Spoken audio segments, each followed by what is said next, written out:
All right, it's Player Talk Radio. Shout outs to everybody here. We are in the building. I am your gracious host, DJ Kuda, right back at the helm of today's show. Let me see. Don't want my video to be enabled. Y'all don't want to see me. Hold on. Let me do this. All right. Seems like this is a little bit better. Hold on. When it comes to sound. But yeah, shout outs to everybody here. Good to see you guys. Shout outs to everybody over on Rumble. Guess we gotta wait till the notification gets sent out that we are live. Hold on. Please hit the like button.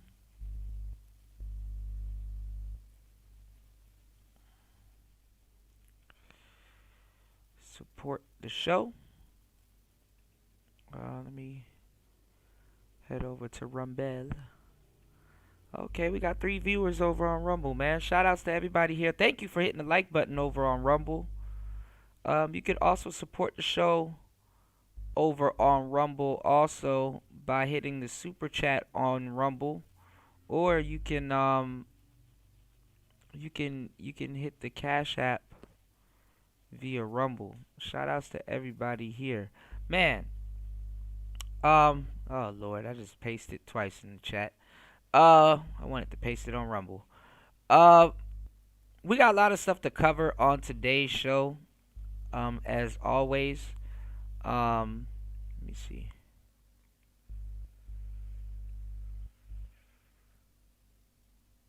Oh Lord, hold on, y'all.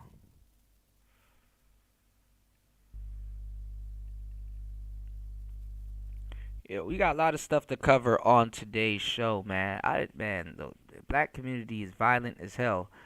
We got some footage that surfaced overnight. I'm gonna be watching it with you guys if you guys are tuned in like I am. Um, Tory Lanez. We got the stabbing footage. They basically put this stabbing footage out online. So we're gonna talk about that. There's a lot of stuff attached with that story. Shout outs to everybody over on Rumble. Please hit the like button, hit the super chat or the Cash App on Rumble. You know, we are here. Let me see if you guys can. Let me see if everything's going smooth over there. Okay, yeah. So yeah, like I said, so much stuff going on in the world today. I didn't know, think, or believe that well, I'm not gonna say I didn't know, think, or believe. Who am I kidding? The community is violent. Violent. I think all communities are violent, but especially the black community, man. You know, and it's been violent for a long time in a real unsavory way. You know what I'm saying? It's been violent for a long time in a real unsavory way.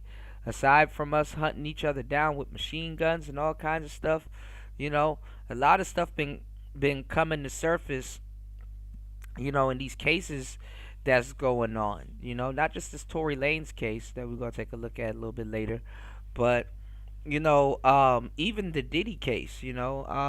Capricorn Clark did a testimony early in the Diddy case, and she was talking about how Diddy was also going after 50 Cent and stuff like that. Now, to be honest,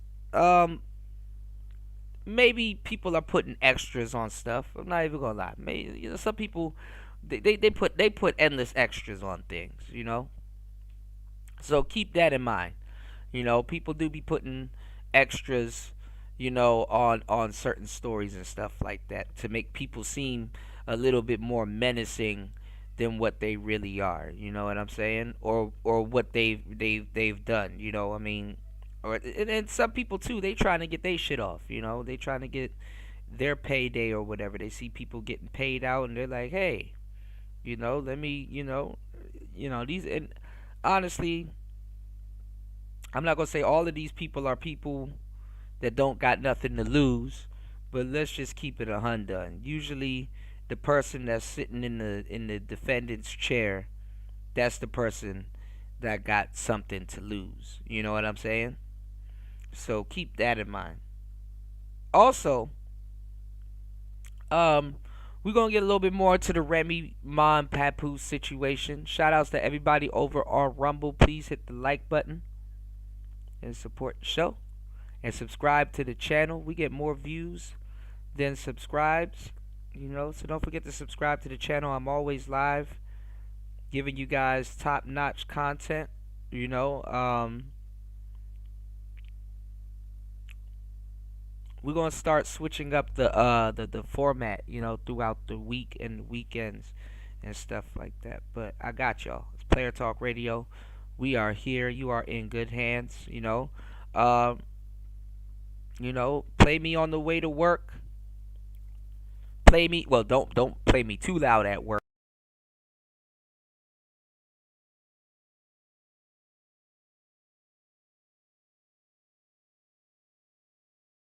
That just happened. Hold on. All right, see, and now we got stuff going on in the background. My bad. Like I was saying, play me on your way to work. Play me at work. Not loud though. And I got you. I got you on your work shift. I'm up working too. So we in the same boat. We in it together. Hardest working man on YouTube. So look, we got a lot of stuff to cover. Like I said, the Diddy case. We got a little bit of the Remy Ma Papoose situation. Like I said, we got we got Tory Lanez.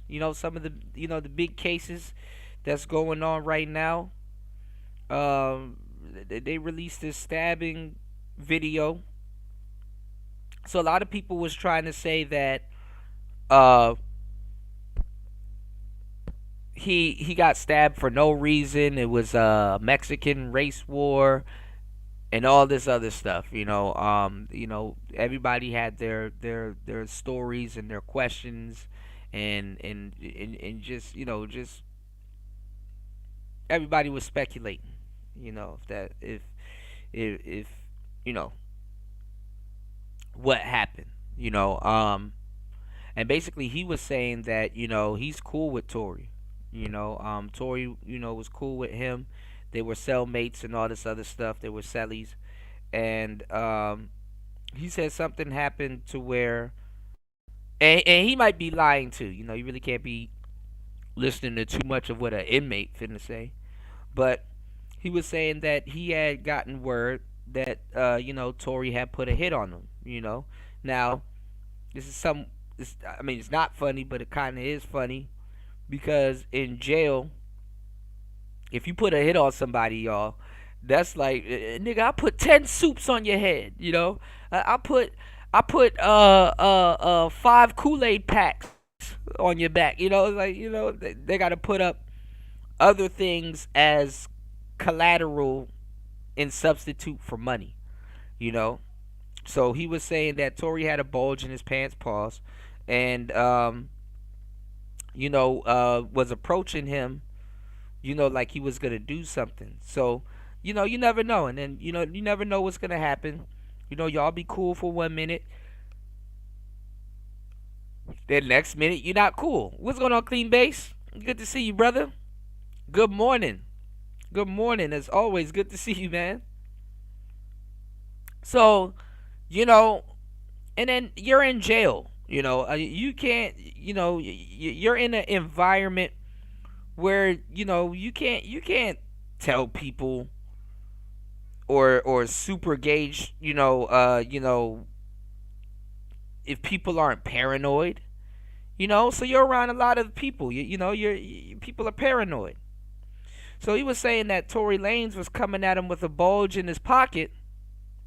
He didn't know what Tory had in his pocket. He thought, oh, this is it. They about to do me in. I heard that somebody got a hit out for me. Whoop de whoop. And here we go.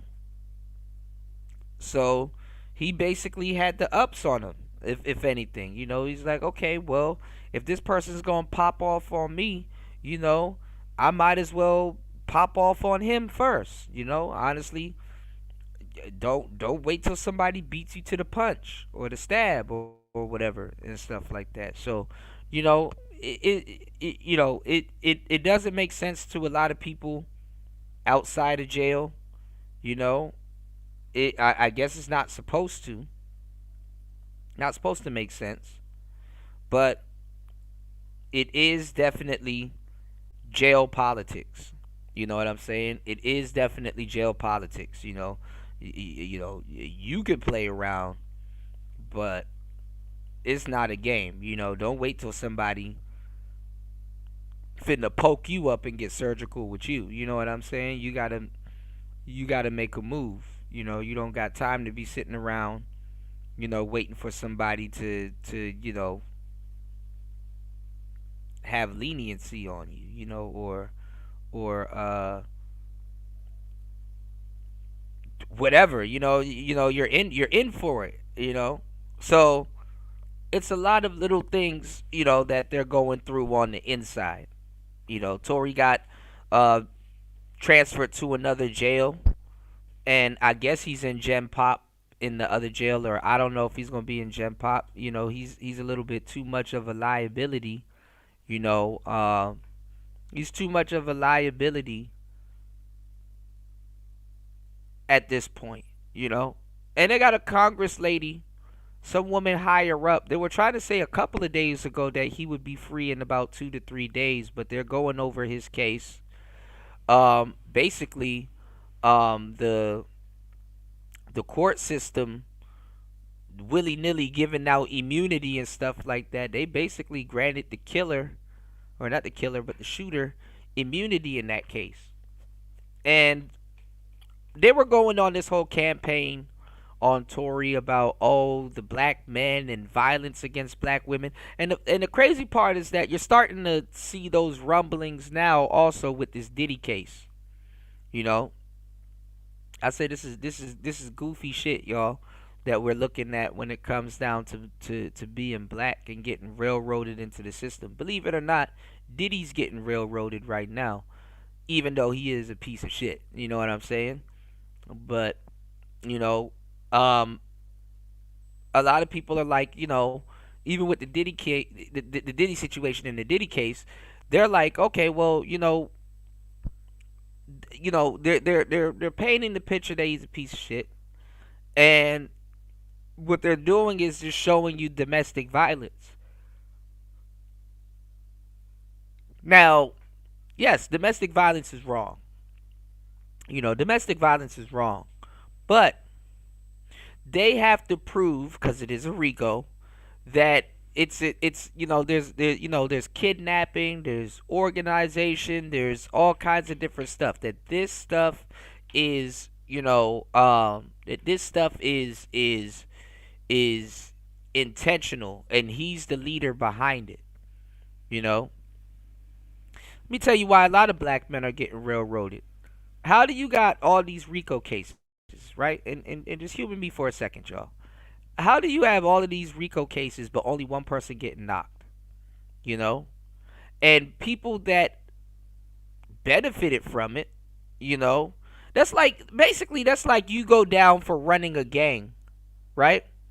You go down for running a gang, and gang members that participated in the illegal activity and even been sloppy, let's just say they've been sloppy as to why you got caught. They get to testify against you and they get immunity. How does that happen? How does that work?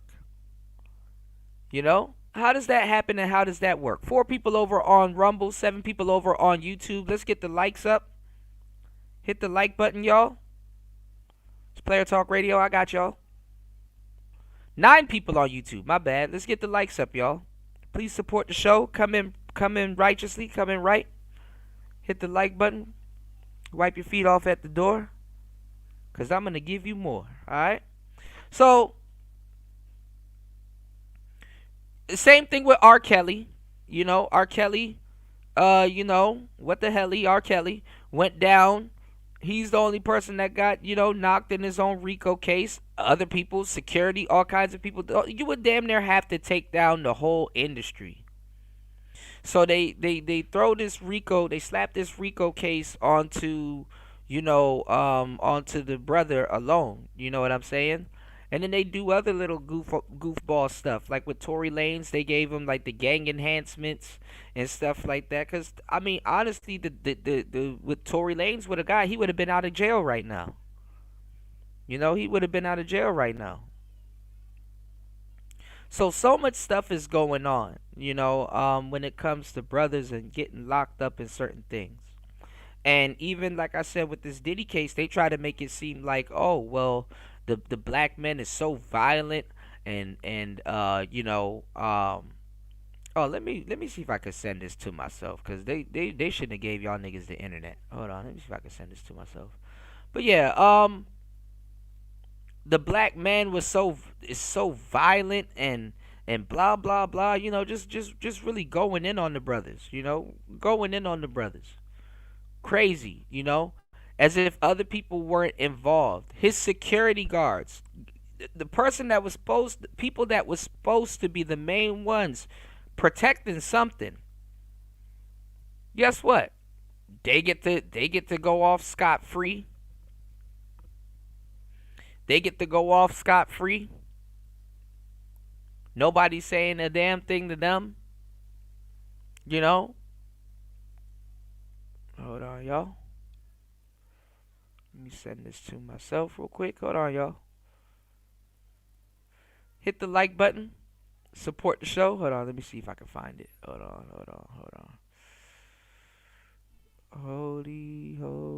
Hold on. I just set myself a video real quick.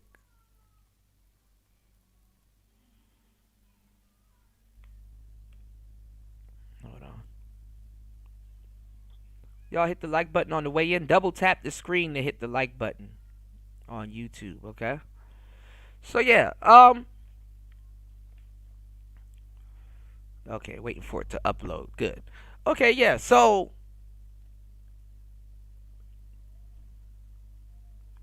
women are running around, and it's a little bit harder now to run with this narrative about black men abusing, but now they switch it up. They'll be like, oh well, black men are abusing all women, and also too, I'm not even gonna lie, this is a they're switching it up because it's Cassie, but they're also mentioning other women that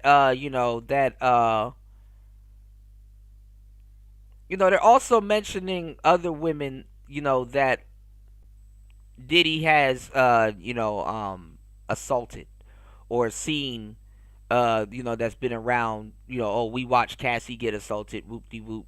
They're mentioning all this other stuff, and they're bringing up this whole narrative that black men are these violent creatures that sit around and assault women all day. Dot dot dot for no fucking reason. Obviously, like I said, there's no reason I mean, there's a lot of reasons, but there's no reason you should be putting your hands on women. You know what I'm saying?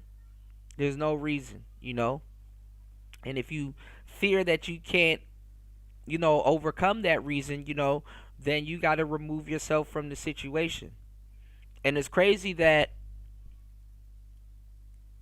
you have security guards, you have bystanders, and you have all these people that are around and that are a part of, a organization, and then when some shit pop off, you're the only one that goes down. How does that work?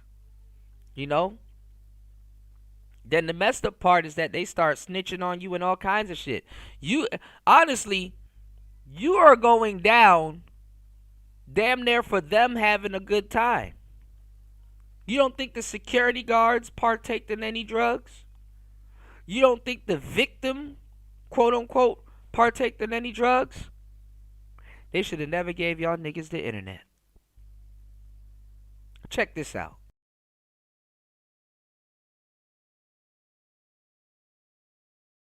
Previously on Diddy Ball Z. After a freak off with Cassie, he finds out she's sleeping with rapper Kid Cudi behind his back. So you think you just gonna smash him and not let Pop Pop watch? How big is it? After blowing up Kid Cudi's car, they now meet face to face. Can our heroes prevent Diddy from covering the entire world in baby oil? Or could a new challenger arrive to save the planet? Hey, Puff, you need to buy me a new Porsche. My money's gone. I haven't had a hit in years. Hey, yo, next time y'all hook up, make sure you record it and send it to me, Daddy. Wait, you're broke? Puff, please take me back. Tell me something. Was both of y'all bodies just shining like some lip gloss? We didn't use any baby oil. Man, what? You can't do a freak off without baby oil. Bro, you weird. Says the dude who'll be wearing dresses. I'm surprised Tyler Perry hasn't cast you in his autobiography yet. Just so you know, I was making a fashion statement. Maybe you need to stop hanging out with Jaden Smith. Puff, it's over. I'm done hooking up with all these men. Stop making me do exactly what I asked you for just because I wanted it. Wait, so how many guys? 1,000. Sometimes yes means no, okay? I am so confused right now. Cassie, wait. Don't leave me. You know I need a girl. I got that Tesla for you. Let's call Mr. Baby Leg over for an F.O. Man, I'm tired of y'all toxic relationship. When are you gonna pay me back my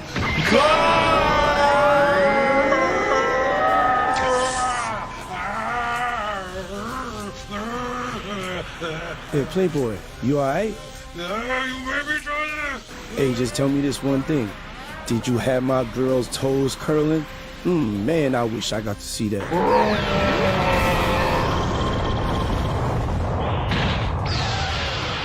50? Man, what are you doing here? Damn, Puff. I guess you won't be taking him shopping anytime soon. Hey, let me get some of that vitamin water to recover from my next freak off. There's no more baby oil for you, Puff. Does the carpet match the drapes? Bruh, who gave y'all internet, man? Who gave y'all AI? There's a lot of questions that I have. What's going on, Paul?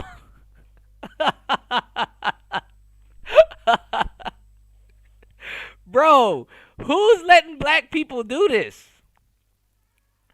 Who is letting y'all do this? Who authorized this? Alright? Y'all hit the like button, man. We gotta talk, man. It's Player Talk Radio. Shout outs to everybody here. Please hit the like button, double tap the screen, support the show. Hit the Cash App, you already know, man. You dig? So we gonna get to that. We gonna get to the Puffy and Cassie case, man. This shit is ridiculous. This shit is ridiculous. Now, this is another thing, Yeah, wait, you're broke? Puff, take me back. Right. That part sent me. That part sent me, I mean, and then also too, like I said, obviously it doesn't warrant somebody to get their ass whipped and all kinds of stuff. But Cassie's that type of girl that's like, you can't deal with me. If you ain't got certain things, she said it in her songs. Obviously you separate the music from the person. I know in the last couple of years I damn near had to, but in her song "You Got a Long Way to Go," she telling you like you ain't up to her level. You ain't up to her expertise. She tired of dealing with goofy dudes, that don't know what's going on. So she telling you in but so many words. And like I said, women like her, some of y'all dudes will have a regular life. Y'all be asking for dimes and stuff like that. Some of y'all dudes will have a regular life. Women like her will put you into a lifestyle that that you never thought. Women like her will do what Diddy did to her to you. If Diddy did that to her, you know what I'm saying?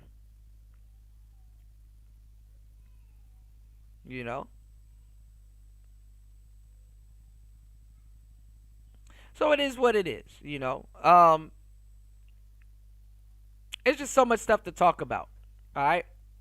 Speaking of women that will put you in situations, also too, we're gonna get into it. I saw some videos floating around, so we're gonna check it out. Stephens Cole did something on the Cooking with Kaya.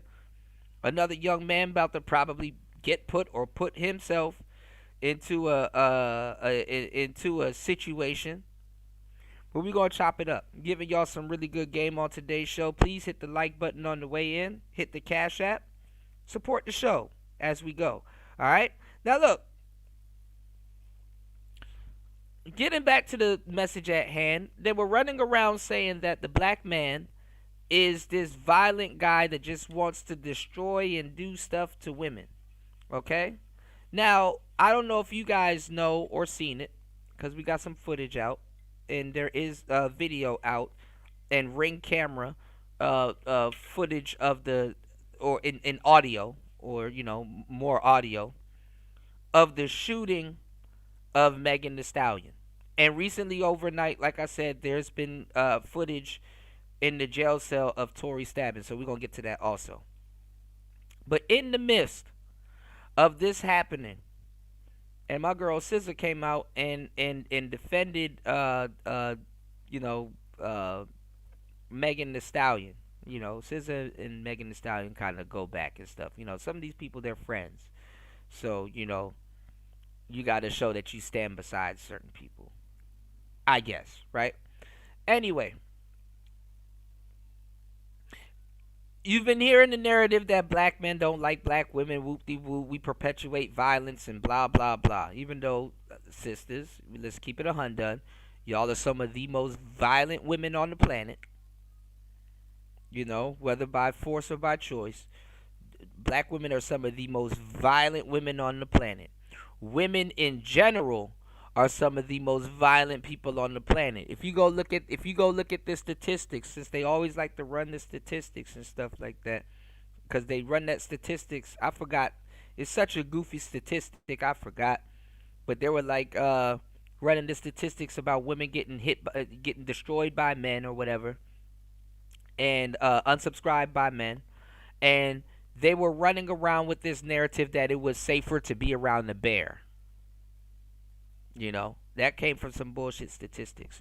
Well, listen, there's a statistic that's out that says 70, y'all, 70% of women in lesbianist relationships, 70%. There's a 70% abuse and divorce rate. 70%. That's a lot. All right? That's a lot, y'all. Abuse and divorce rate. Mind y'all, anything over 50%, so it could be like 50.1, that's still a majority. Nigga, 70. You know what I think what happens in these lesbian relationships? Shout outs to Link in the building. Good to see you, bro. As always, top of the morning to you. You know? I'm going to say this, right, y'all?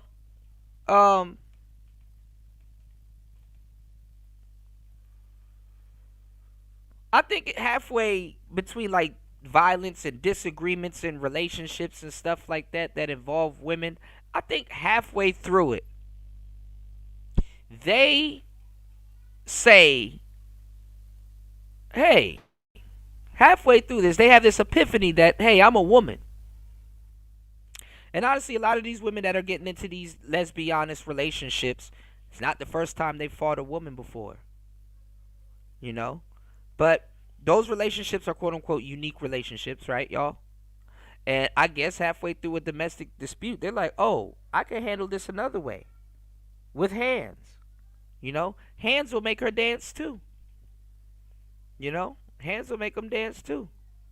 So they, you know, fight each other. And I don't even think they report it. You know, half the time I don't even think they report the violence and stuff like that. You got some lesbians and some You got some lesbians and you got some studs that are way worse than any type of Diddy situation. You know, any type of Diddy situation and stuff like that. You know. So anyway, black men get thrown under the bus. You know, what's going on, Era Black? Right. What's normal and what was abnormal, what is normal and what is abnormal at this point. And it's switched around. What was abnormal is normal at this point, and what is normal is abnormal at this point. It's taboo. Taboo. You know, it's taboo at this point. You know, to want order is taboo. You know, to try to be normal is taboo at this point. Very taboo. And even the word taboo is getting thrown, it lumped into, you know, old school or old nigga shit. And it's like, oh man, you know. And this ain't even old nigga shit, to tell you the truth. This shit is like yesteryear. Like, I'm talking about late 2010s type shit. A little bit before COVID, I guess you could say. You know, a lot of people now, like I said, the world goes by so quick. They don't even remember what the world was like before COVID. You know, granted, you listen and follow these young niggas. They don't know what the world was like before COVID. They done forgot. You know, people. I was just talking to a friend from Japan, and you got to understand that people now are talking like it's new, and when it was really only 5 years ago. But then again, people still didn't go outside. But people are now rediscovering malls as if it was hidden from them. You know, um, where I'm at, I can still find a couple of them, but I know it's gonna y'all niggas gonna have to Google and have to look. But arcades, you know, arcades. People don't go to arcades anymore. You know, people don't go to arcades like that anymore. I mean, which is not crazy. You know, I get it because of COVID and stuff like that, but arcades, you know, going out to socialize in person. You know, a lot of that stuff is taboo. It's old nigga shit. People gonna be sitting there like, oh, well, what am I gonna say? How do I entertain people? You know, what is there to talk about? People got more shit to say on their phone than they do in person or in public. You know, people are more interesting online than they are in relationships. We're gonna talk about that when we get to the Remy Ma and Papoose thing. You know, and also this cooking with Kaya thing. But anyway, let's get straight into it. It's Player Talk Radio. Hopefully you guys hit the like button on the way in. What's going on, LT man? Good to see you, man. Yeah, you know. And shout outs to you. I was like, man, I wonder if LT man went on a Memorial Day cruise. You know? That's what those you know, you know, you have a car and you have an automobile. But certain things that people will call a car or a bike and stuff like that, nah, it's an automobile. You know, so I was like, you know, I wondered if you went out on a cruise. But shout outs to everybody here. Hopefully you guys had a great Memorial Day. Hopefully you guys still got some food in your refrigerator. You know, your refrigerator. You know, from Memorial Day, good cookout food, you know. Ghostman Kang said the loneliness epidemic will make people hang out in malls and arcades again. Salute. Yeah, man. Salute to you, Ghostman King. Good to see everybody here. I believe so too. I mean, you know, it's just that you have to have an arcade. You know, you have to have an arcade to go to. You know, I know here in Asia they still have the arcades and stuff like that, but they got floors for things and like, you know, a lot of this stuff is it's I don't know how to explain it, but hold on, y'all. Okay, yeah. A lot of this stuff is a lot of businesses went out of business. I'll just say that. So the arcades have to exist for people to go. And then, you got to have certain games there. Games have changed. Even though nobody really cared. You can have an arcade in the old Dragon Ball Z or the old House of the Dead or all of the old games. I think shit, I would love to go to I said Dragon Ball Z. I meant Tekken. But I would love to go to an arcade and play a lot of the old nostalgic games and stuff like that. Those games were fucking fun. Those games were absolutely fun. LT Man said, so many people turned out to be introverts after COVID and also became non-social. Yes, I wrote a book about this. I wrote a book about this, that I have. It's a whole book, really good book. And it talked about Sigma males. It talked about the reset after COVID. You know what I'm saying? How people got to be socially calibrated. The word that I used was calibrated. You have to be calibrated, So a lot of people, you have to be calibrated. You have to socially calibrate yourself, all over again. And you have to get used to speaking to people and getting used to, socializing, going back to socializing with people and all kinds of different stuff, And also too, LT man, I will say this too. A lot of people have developed cabin fever. They've developed cabin fever. Being in for a long amount of, being indoors for a long amount of time. They've developed cabin fever. They definitely developed cabin fever. Oh man, thank you for coming in correctly and supporting the show. Shout outs to LT man. Make sure you guys follow suit and hit the link that is pinned in the comment section to head over to hempforfitness.com. Shout outs to LT man dropping the huge $20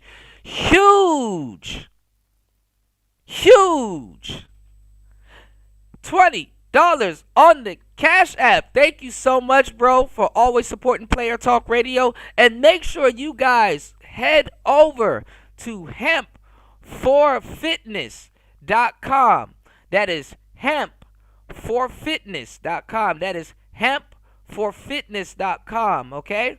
I got you. Hold on. Give me 1 second. Shout outs to LT man for supporting the show. Here we go. Let's get.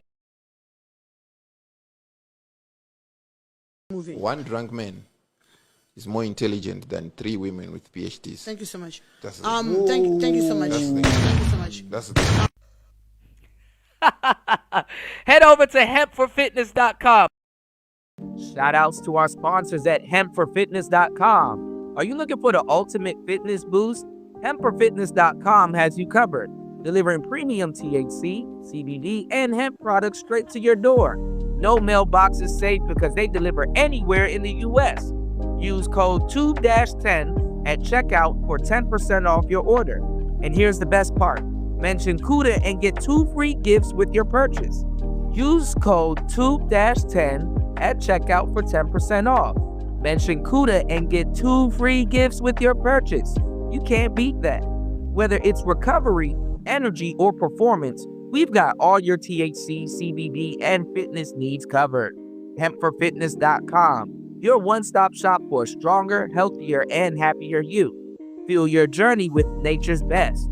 That's hempforfitness.com. This is not medical or health advice, but it is gems and nutrition for a happier, healthier you.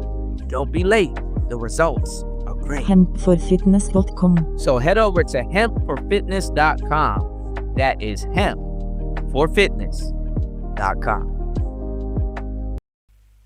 I actually have a new commercial actually on the way also that I'm working on for you, LT, man. Shout outs to everybody here. Shout outs to the family over at hempforfitness.com.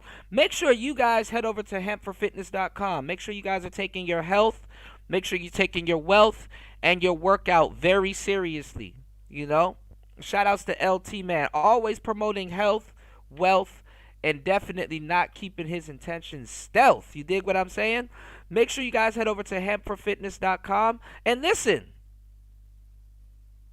we have LT Man here in the building. We got to do a show also, LT Man, definitely going over everything as always, because people don't realize that you are here in the chat.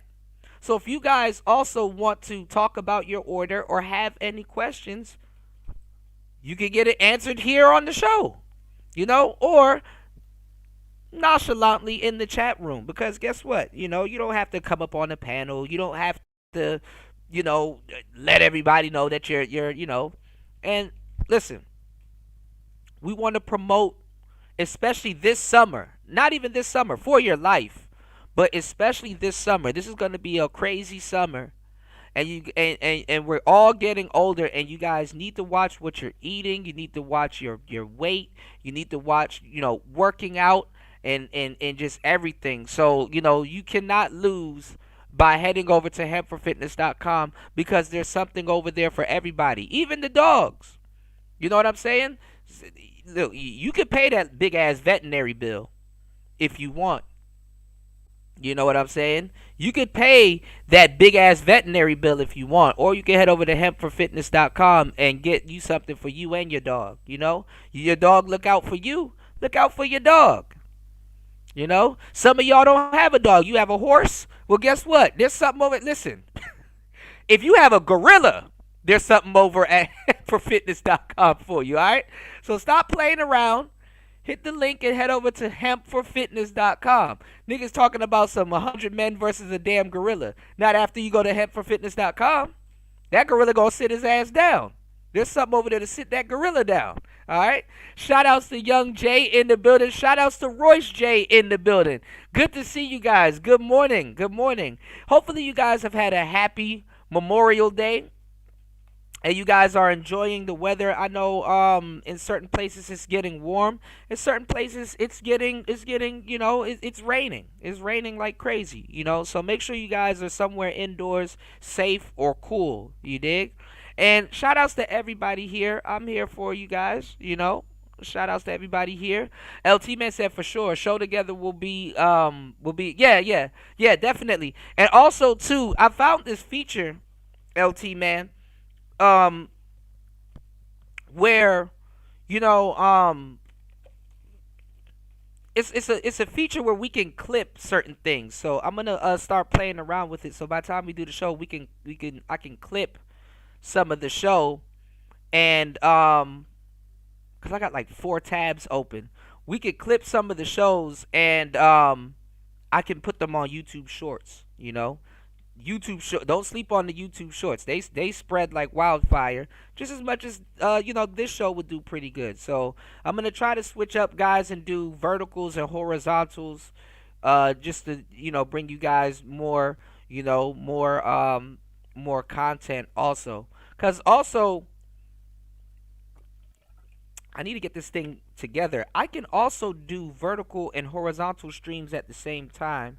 It's just that I need to tweak a couple of things, you know, before we do that. Roy said, "Nope, I was in Indiana, cold. Ended up having to bury a family of raccoons. Jesus Christ." Yeah, man. I mean, you know, wildlife in the north get crazy. I remember being in Maryland, and I know I saw this, but they disappeared, and I end up seeing an article where they were saying the northern werewolf is making a comeback. I saw a dog in the woods one time that looked like a husky, but it wasn't a husky. You know, because my backdoor neighbor has a husky, and I was like, that ain't no husky. That's a dog. That shit was a wolf. You know. and it disappeared into the trees and stuff like that. I didn't know Maryland had so much wildlife until my brother Sonny. He and I took y'all to that park before, and I'd never seen no shit like this in my life. He goes to this park out there with his camera, and he takes a picture of he takes really good high quality photos of wildlife. Nigga, I did not know the East Coast. I didn't know they even exist on the East Coast. I didn't know Maryland and the DC and just that whole area has eagles. You know, there's eagles flying around. I didn't even know eagles hang out. I thought they were like rogue birds.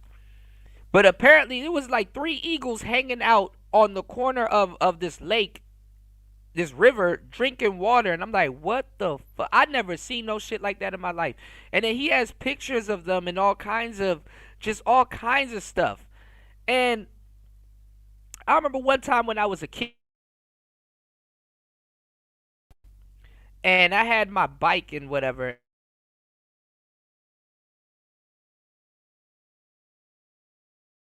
This damn field. So here my dumbass go, trying to be funny. I ride out in the middle of that field on my bike to try to scare the damn bird. And I was in for the surprise of my life, because I've seen this before. Nigga, this damn vulture swooped up. It didn't even go forward. It just went straight up in the air and then start circling me. Man, I got the hell up out of there. Nope, not today. I've seen that shit on Animal Planet, where they circle you and then they swoop down and then poke at you and stuff like that. No, I'm not doing that today. You know? And I'm not no bird watching ass dude, but I've seen all kinds of birds out there. Hawks, crows, ravens, all kinds of stuff. So I said, okay, you know what? This is just not the place to play around in. You know, because Maryland has a lot of different types of birds. We got orioles, we got cardinals, blue jays, all kinds of stuff. You know? But people wouldn't believe it because a lot of people don't go outside. So I agree. You know, you probably did have to take out a family of raccoons. Probably some. I could only imagine what the hell Indiana has. You know, they got Freddie Gibbs is up there, so I know they got a bunch of shit up there. But you know. So y'all be safe out here too, man. But this summer in particular, it's a hot summer. I'm glad that you guys had a good Memorial Day. Y'all got to be careful because Memorial Day is like the first quote unquote warm / hot season. So people are outside and doing all kinds of stuff, you know. So, I need you guys to make sure y'all are being safe this summer. And also too, man, don't mess around with street narcotics, man.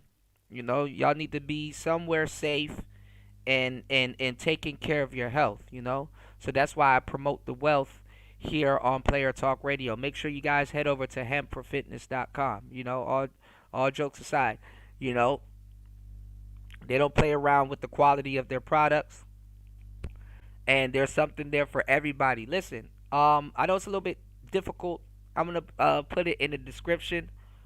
You know, it's a little bit difficult for some of you guys to hit the links on today's show, but make sure y'all head over to hempforfitness.com. Save it in your notes. You know, you can set a reminder so when the show does go off air, so that you guys could, you know, check it out on air, off air. But head over to hempforfitness.com. You know, you said Freddie Gibbs gave ice. Royce, you crazy, man. You know, all is well though. You know, wink, wink, nudge, nudge. All is well. You know. But nah, we gonna get into it. Speaking of gangs, you got Crip turned YouTuber Seti Nash. Shout out to Seti Nash. I like Seti Nash. He remind me of one of my friends that's a Crip also. He got footage.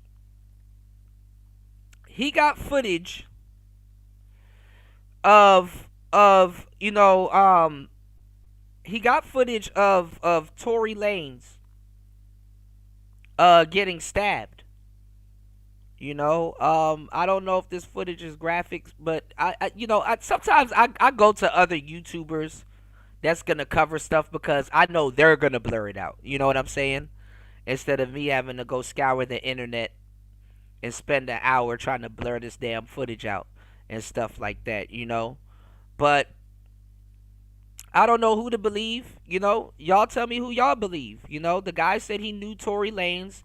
They were friends and stuff like that. But after a while, you kind of, you and your Sally, kind of go separate ways, or just, y'all get tired of each other. I mean, at the end of the day, the circumstances that bring y'all together, you're in the prison cell. So he said that he got word on the yard, because maybe they were beefing or at odds with each other a little bit, that Tory Lanez had put a hit out on him. You know what I'm saying? That Tory Lanez had put a hit out on him. Now, we don't know if this is true or not. Tory Lanez probably did put a hit out on him. You never know. But what I'm saying is this. He said he saw Tory Lanez come towards him with a bulge in his pants. You know what I'm saying? And he wasn't taking no prisoners, so he just popped them. Now let me tell y'all something about jail. I'm not no jailbird. I'm not no jail expert, but it don't take an expert for me to tell you this. If a nigga went to jail for stabbing somebody, because I heard he stabbed some young girl that he was, that he's a killer. If a nigga went to jail for stabbing somebody, them niggas are not afraid to stab again. So keep that in mind. Them niggas are not afraid to stab again. That's all they do. Shit, it's like London in jail. All they do is get surgical with them blades. You know what I'm saying? So, and I don't know, maybe because I'm squeamish and I don't really like blood and shit like that. But if a nigga is calm while stabbing you, that nigga is crazy. That nigga is crazy. If he's calm while stabbing you, his ass is crazy. His ass is nuts. He is crazy. But anyway, before we get to that footage, like I said, the courts, for some reason, they're protecting criminals. With this whole, like, even in this Diddy case, right? There's a guy in this Diddy case that I think was his security or something like that. They offered him immunity, which is called a proffer. I guess it's called a proffer. Was it a proffer deal or something like that? They offered him immunity to testify. So it's like even the courts are letting people that are guilty dump their guiltiness onto the defendant. Shout outs to everybody over at Rumble. Please hit the super chat over on Rumble. Please hit the Cash App over on Rumble. Please support the show. All right, let's go. So,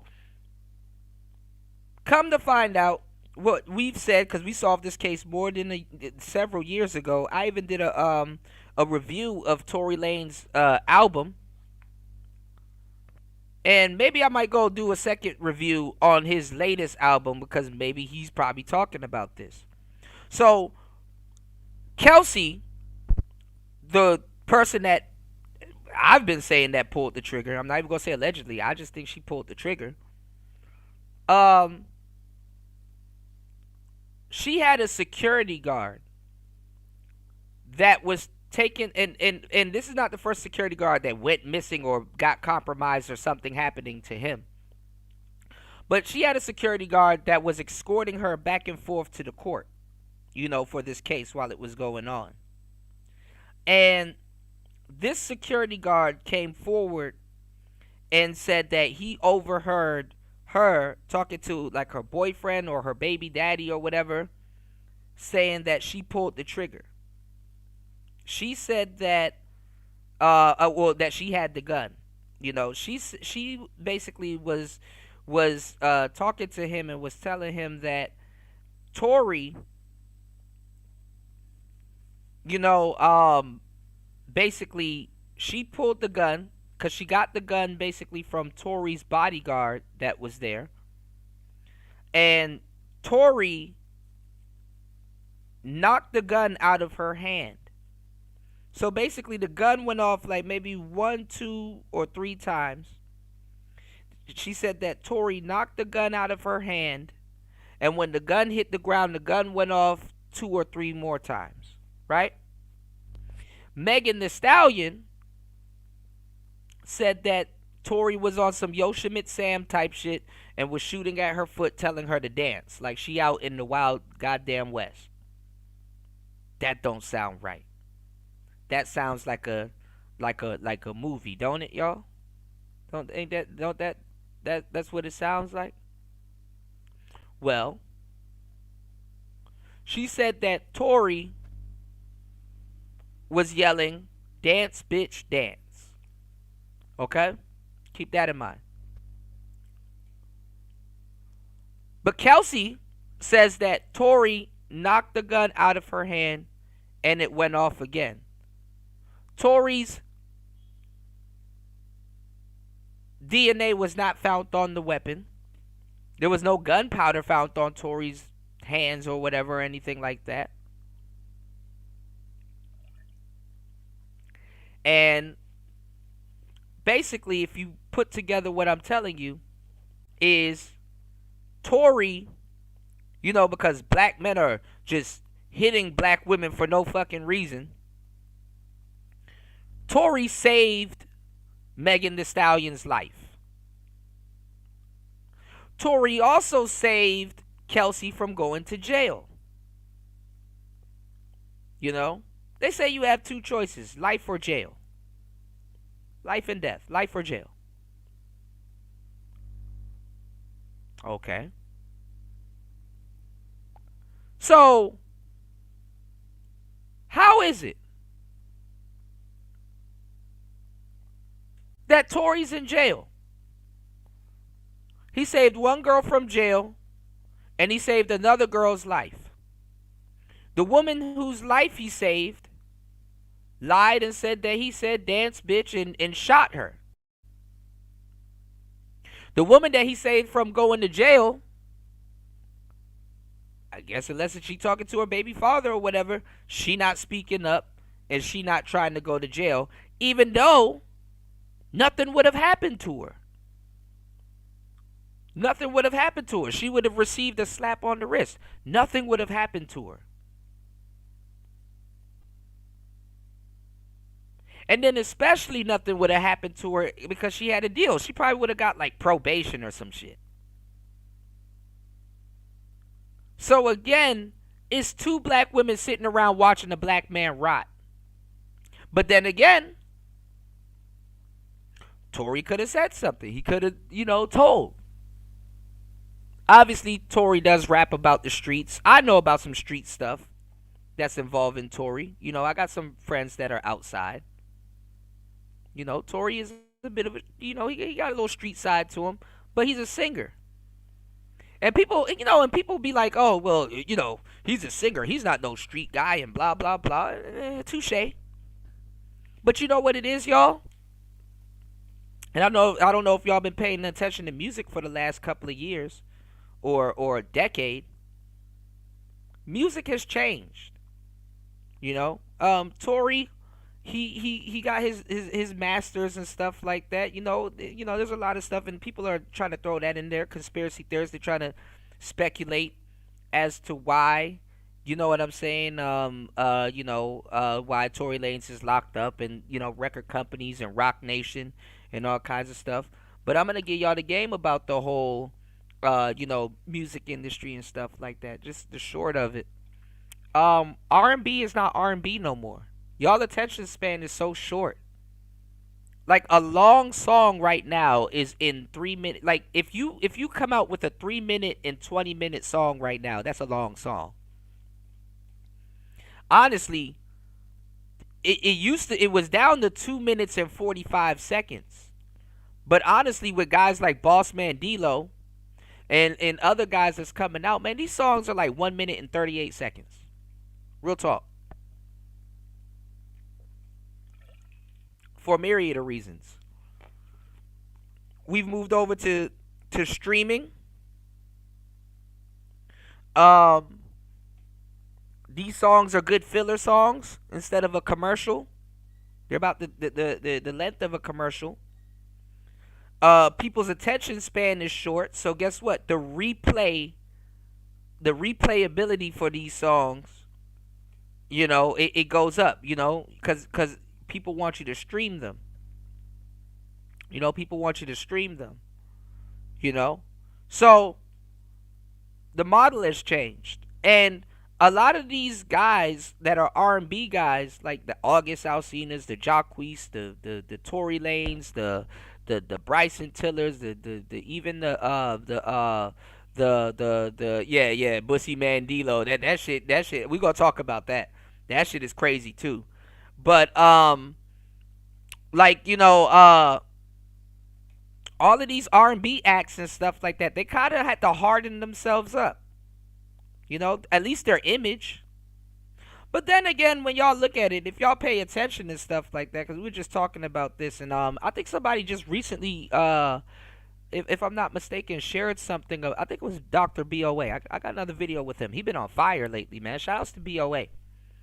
But R&B cats always been no homo. R&B cats always been hard. Or real niggas, you know what I'm saying? People be sleeping on a lot of R&B cats. Bobby Brown wasn't no joke. He wasn't no pushover.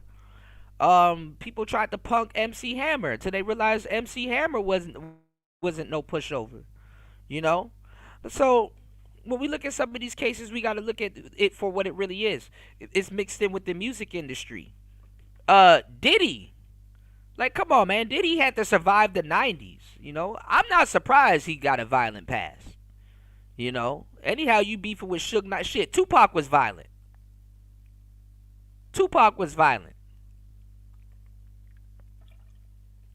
Keep it 100.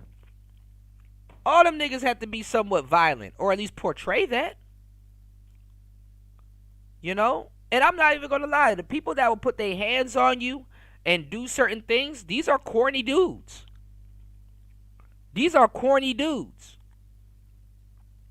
A corny cat will shoot you. I don't know. There's a thin line between somebody that got a gun and that's scared, and there's a thin line between somebody that will do something to you, and both niggas will do something to you. Both niggas will shoot you. A scared person and a gangster. Now, the manner, that's up for debate. But you still get shot. You understand what I'm saying? Let's keep it going. But, these people ain't no pushovers. What's going on, Vader? Good to see you, man. Yeah, man. My mind ran on you the other day. I was like, man, I wonder what Vader up to, man. Now, I'm blank, Vader. I know you said you were I think you just got a new position, or you were studying for something. If I'm not, or you just got hired somewhere, or something, if I'm not mistaken. Am I mistaken? I know I pay attention to you guys, because I wish wealth and success to my audience. I'm genuinely happy when you guys take on a new endeavor and do something. So I know you just got into something, if I'm not mistaken, and you were like, I know I'm like, you probably busy doing your thing, so I understand. Shouts to the brothers that are achieving this year, man. Make sure you guys, stay indoors and just, and work on, what y'all got going on. That's what I've been saying and pushing this whole year, since January, y'all. So, but let's get into it. Let me bring this up real quick. My bad, y'all. I'm kind of scattered brain, as always, but I'm all over the place. Good to see you, Vader. Good to see everybody here. Hopefully you guys have had a great Memorial Day and stuff like that. Please hit the like button on the way in. Double tap the screen to hit the likes. Please support the show. Hit the Cash App. And don't forget, head over to hempforfitness.com. You said you're right. Okay, yeah. I'm making sure I remember. Yeah. You said, nah, you're right. Job got me going to storage, auctions, and business on my super grind. That's what's up, man. That's what's up. That's what's up. Man, if you get a chance to, and I was going to say this to LT, man, and yourself, y'all get like a little GoPro or something or a little camera. You don't got to really do too much. You can always just film it and then, go back and do a voiceover and stuff like that. Y'all can, when you go out on the bike, LT, man, you can just have the camera rolling and stuff and just, do some, voiceover narration. Same thing with you, Vader, kind of do like some, storage treasure, type content, where you like, see some valuable stuff that you can find that's in the storage, So, it's a lot of different stuff that, we could focus on, take our mind off of certain things or accumulate an extra bag on the side. You don't necessarily have to go study and get an extra cert and stuff like that. One of the most lucrative things to do, y'all, if you guys are listening, is to start a YouTube channel and build it. Because I tell you guys this all the time. A lot of people don't realize, and you don't have to show y'all faces, on these things or do talking heads and stuff. But most people, if you're posting on social media, you're a content creator, whether you believe it or not, I didn't realize this until several years ago, before I really dived into content creating. On Facebook, I was a notorious shit poster. I would find the best memes, I would have the best jokes and stuff like that, and I would post, and I gained an audience, even on Facebook and stuff like that, just for being funny, So people would look for my posts and being the quote unquote funny guy and stuff like that. Cause I'm hilarious, in real life. I'm very funny. But yeah, if you're posting stuff and stuff, like women don't even realize it. All the pictures that they're content creators, but they don't look at it like that. So the results are a little bit different. But it's my job to give you guys the game and give you guys the heads up on everything. Also too, man, speaking of funny and domestic violence, man, we're gonna talk about Haha Davis. I saw the little OnlyFans girl and stuff that, cause I like Haha Davis. I saw the little OnlyFans girl that he was doing skits with and stuff like that. She back to talking shit about him. She put a domestic violence stain on his jacket. So we're gonna talk about that, cause that's interesting in and of itself also.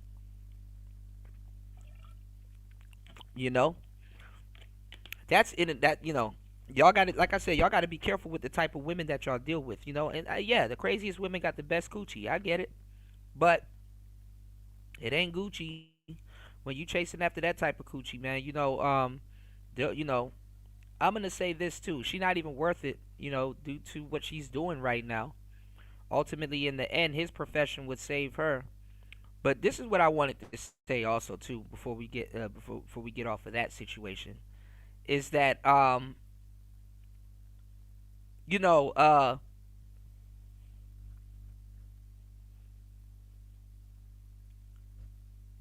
are gonna start to see a new if y'all haven't already, y'all are gonna start to see a new line of relationships, which is these influencers and stuff like that. Everything that we told y'all that the television was pushing and had put on society, it's now a lot worse, because now you're seeing this on the internet. And that's why I have the poll in the chat about the internet and some of the things that it may have exposed you to.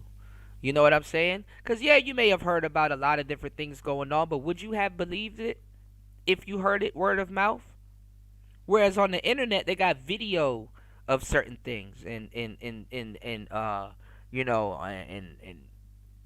it's just you're getting bombarded with an abnormal amount of seeing things that you normally probably wouldn't see or hear about, and then not even that. Aside from you guys, speaking of influencers and creating content, aside from you guys, on the internet, you guys get the luxury of, hearing some of your favorite content creators review, talk about, or news and radio stations go over it all over again. To get like a different perspective on it. To tell you the truth. You know. So the internet, what I'm saying in but so many words, can make things seem like they're right at your doorstep when they're probably far away. Or it can make things seem like it's far away when it's actually at your doorstep. You know what I'm saying? And for the people that go outside and get to see and hear about all of this stuff, you know, you kind of know the thin line between the internet perception and reality, you know. But be that as it may, this whole boogie black man and just boogeyman narrative, it's a hard thing to shake, because I can sit here and tell you that, yeah, it's a narrative that people are running, and yeah, it's a narrative that people are running with. But to even see comedians, y'all, go down like Haha Davis, for domestic violence, you said I need a Player Talk Radio T-shirt. Oh man, we got it. I got the merch store. I'll put that up if you guys want some merch. Definitely got the merch. I'm trying to get some merch sent out here. I need a Hemp for Fitness shirt, and I need a Player Talk Radio hoodie that I'm trying to get done. Also too, that's another thing I want to run by you. Also too, LT man, I'll see if we can do some merch. Because I know where to get a wink wink nudge nudge free merch store. So you don't have to deal with inventory and all of that stuff too. So, merch is always good. Shout outs to Vader. Yeah. Now I'll put that in the chat if you guys definitely would like the merch. Actually, I got two merch stores. I got one through Streamlabs, and I have one with not with YouTube, but it's another I'll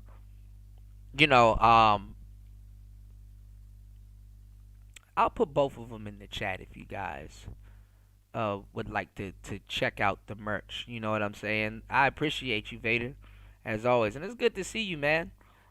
Here's one of my merch store, but I have a main merch store that you guys can find on YouTube.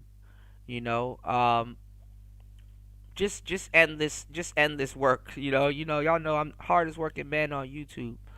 But yeah, let's get into this real quick.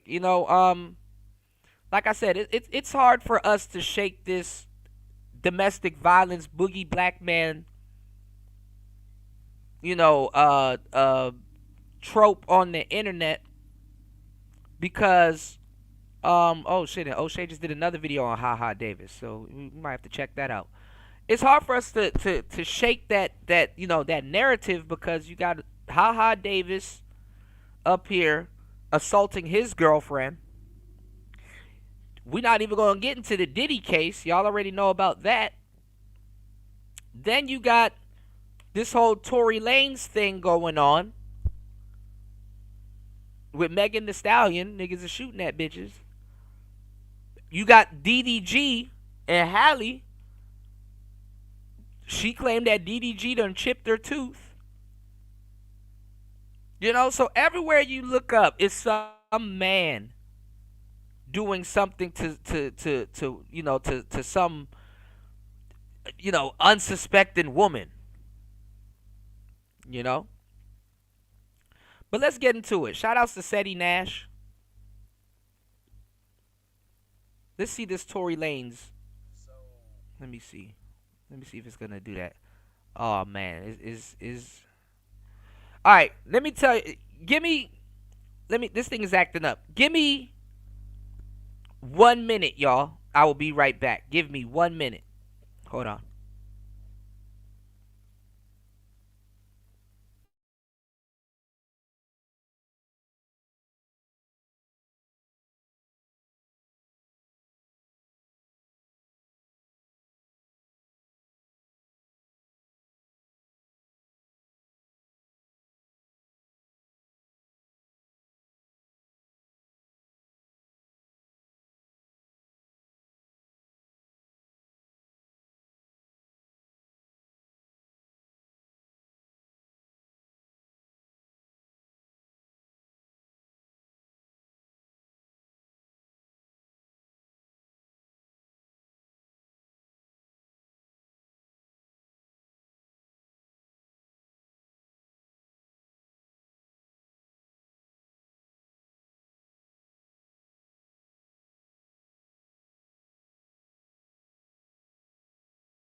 Alright, I should be back. You guys should be able to hear me.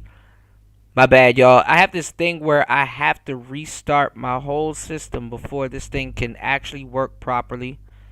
So, okay, good. We're back. Okay, yeah. I went out and I'm back also.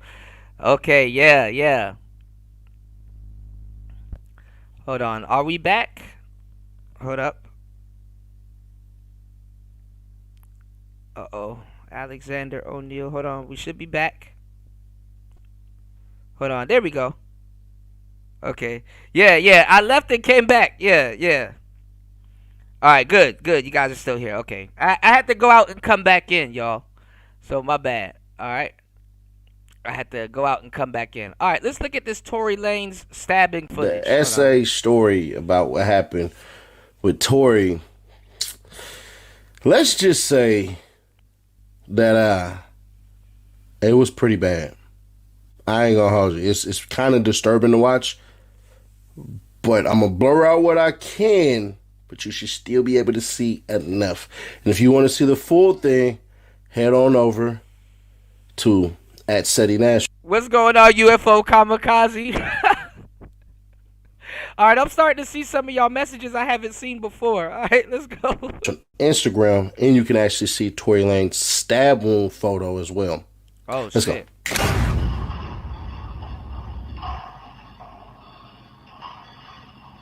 Alright, I really can't see. Hold on, let me look on my phone. Hold on.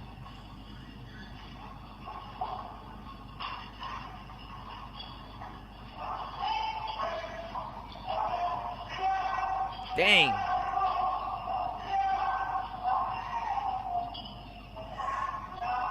Now, hold on, y'all. Because I'm not going to be the only one thinking like this, okay?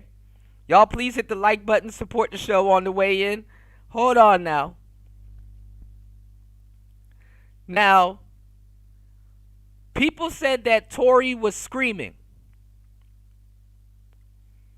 You know, people said that Tory was screaming.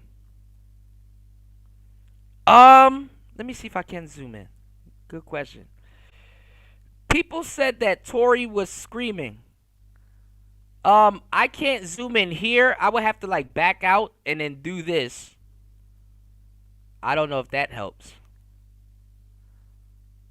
But let's see. I can press play. Hold on.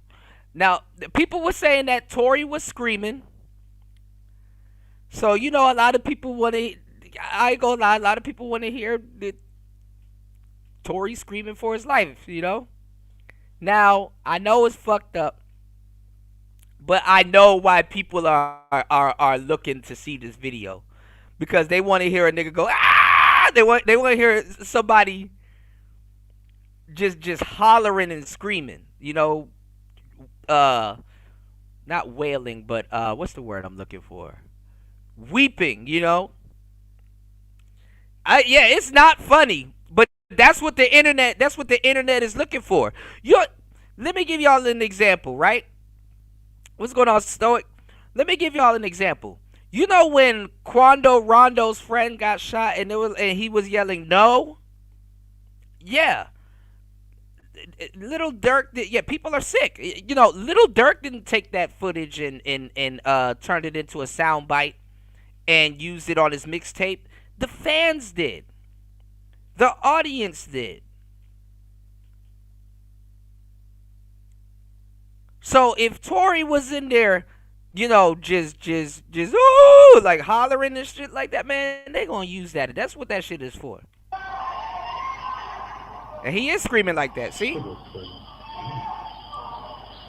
I ain't gonna lie. You know what? It's a visceral thing. And what I mean by visceral, it's a human thing. It's a human thing to scream.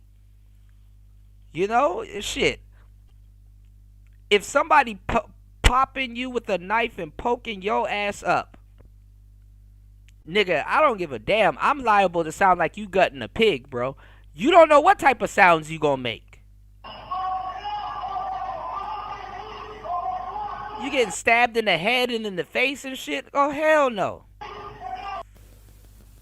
Okay. One of the first things you notice is, like, two black dudes walk on past. They go down and all that crap and everything. And some people probably furious right now in the comments. And they probably... Of course screaming is a plea for help. Absolutely. Why ain't they do anything? Why ain't they help him out? Black liberation, black power, fight the power. Here, ha. Like y'all ever been drunk and throwing up? You liable to sound like a damn... You liable to feel, not even sound. You feel like you turning into a werewolf. You know? PC yard. Bruh, they might be dropouts. Bruh, ain't no telling what... LT, man, I'm saying, you know, look, listen, you getting poked up, you are liable to sound like somebody's gutting a pig. You just want it to stop. You know, in that moment, you know, nobody, it doesn't look cute getting stabbed, you know? You know, you're going to make all kinds of noise. You never know. I'm trying not to laugh, but, you know, I got to throw that out there. Them cats charges are? Ain't no telling if them cats done mess with children, if them cats, like, ain't no telling exactly who them cats are. You said adult and ooh, this is a tongue twister right here. I usually know these big words. Adult adrenochrome. Okay, I gotta look that up. That's a word right there. Adrenochrome. You said it's no joke. I've seen people shit themselves while getting stabbed. Absolutely, absolutely. Especially when you're getting poked in your organs and shit. Like you release your bowels. Absolutely, absolutely. You know. You said bro should have ran. Hey, you know. Yeah, I know, LT, man. I'm really trying to make light of the situation. You know, I'm really trying to make light of the situation. You said Tory was in California prison and no BGFs stood up to defend him or interrupt the... Yeah. And then that's another thing. Wack was trying to say that it was going to be a race war behind it. No, the hell it ain't. And on top of that, let's just be fair, bro. Had they gotten involved in that stuff, man, listen. I'm just gonna be honest with you. I don't think they would have wanted no charges. I don't think them cats would have wanted any extra charges at all. They were told, get down. That's why you see their hands up and all that stuff. Technically, that's on the police to get involved. They supposed to take care of that. And the police will sit up there and watch you get gutted like a pig on camera. They like, I don't know what's up with niggas. Why do niggas think that the police is gonna jump in front of a blade or a bullet for them? Why do you think that?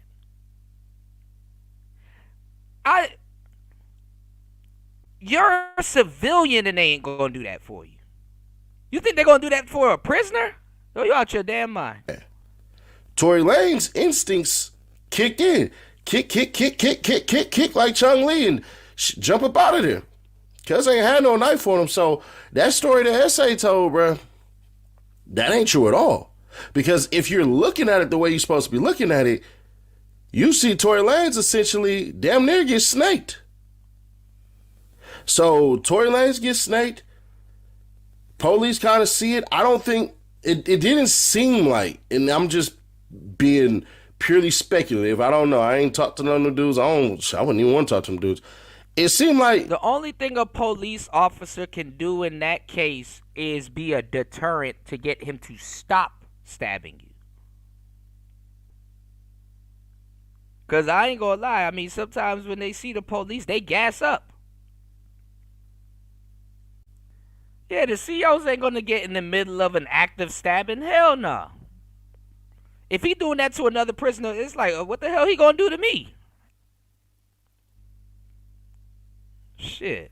They couldn't really tell that Buddy had a knife on him. It kind of looked like he was swinging on him. But brother, it don't look like nothing, you know what I'm saying?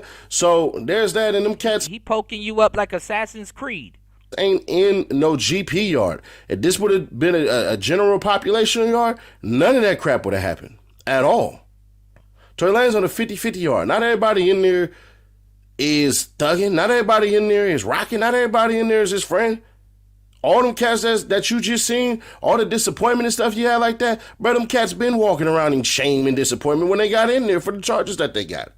So to expect loyalty, to expect this code of honor amongst those who done this. Yeah, like the Ezio, you know how he had that blade in I think he cut off one of his fingers or some shit for the blade to come out. I'm like, damn. Dedication, man.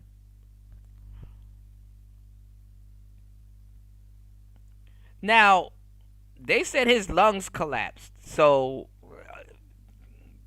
how far did that shank go? Like, how, you know, I used to have a very impressive knife collection that I used to walk around with. You know what I'm saying? And, shit, nigga, one time I had a damn kunai on me, technically. You know?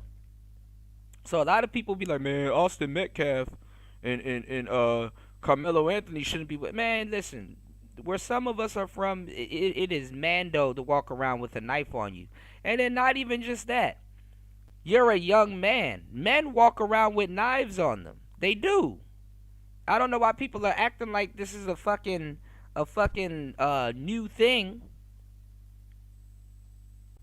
Hell, even as a Boy Scout, what was the most famous things that the Boy Scouts walk around with? They walk around with a Swiss Army knife. Because you never know when you got to save someone's life and cut a rope and need a screwdriver or a glasses fixing kit. Nigga, I don't know. Like, nigga, you never know when you have to use something or a corkscrew or open up a beer. You never know. So you keep you know, as a young man, I'm not gonna lie. I have a son. I'm gonna tell him, yeah, you keep a little blade on you. You gotta have something to buck back.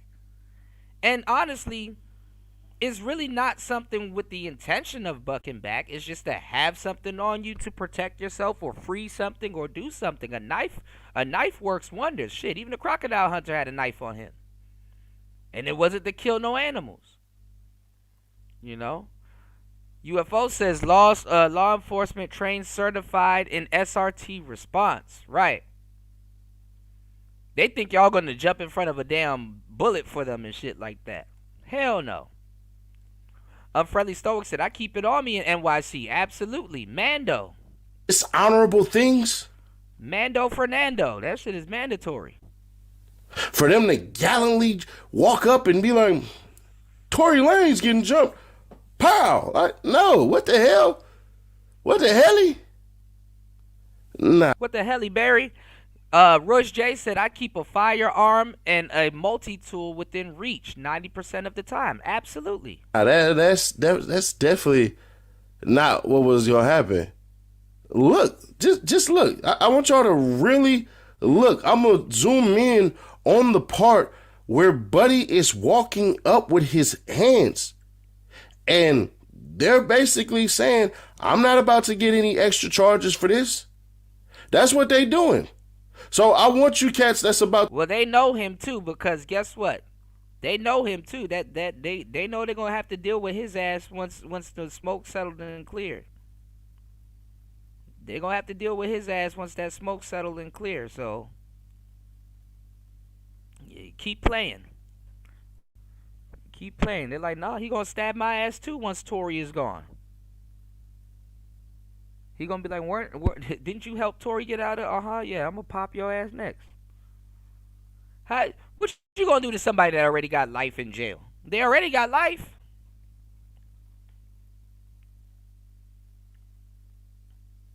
You said, I use chin guards and elbow guards when I used to go out. My secret to bring down anyone. Yeah. And also, too, LT, man, and everybody here, remember back in the day, people used to walk around with brass knuckles. You know, you can go to the little markets and stuff like that and get you some brass knuckles. What used to happen to brass knuckles? So, hey. To view this, I want y'all. Women used to walk around with brass knuckles. To view it through those lenses only. Look at what you would have done in this situation. And ain't no telling if them cats knew Tory Lanez. Ain't no telling if them cats even like Tory Lanez. I'm just being fair. I'm not trying to make excuses for them dudes, but you talking about prison. And you're not talking about a general population prison either. You're not talking about Tory Lanez running with a clique and running with a gang of dudes, and he's supposed to be from a... Yeah, that's another one too. Yeah, a pen. A pen is another one. That's why they try to not give them pen, and they try to not give them razors in there. You know? The razors that they use to shave their face. You know, you said I still have my pair of brass knuckles, right? Yeah, you gotta keep some mink, mink, mink, mink, mink, mink, mink, mink. That's where that mink sound comes from, them brass knuckles. You said collapsible baton, pepper ball guns, and a beanbag, and beanbag guns, SRT weapons. Yeah, and they teach y'all how to use them in close quarters. Yep. Gang, because y'all already heard from multiple prison channels that had been something where it wasn't sanctioned and the gang would have did this and gang would have did that and all that crap, bruh. Hey, man, hell no, that wouldn't have happened. And then whatever essay was on the phone sitting up there lying, talking about, oh, you told him don't do anything, bruh, that's a lie. That's a huge lie. So a lot of these cats that got on the internet definitely was lying, but I want y'all to really take a look at the man's hands when he is coming down, because I think it's very telling. Youngin or old man or whatever he is definitely did not want to get extra charges. Look at both of them before y'all call them cowards. They may have already done cowardice stuff. You ready? Pay attention. It gets deep.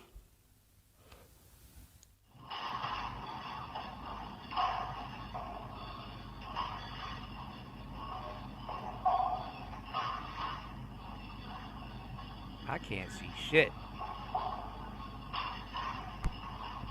Yeah, free Tory, man.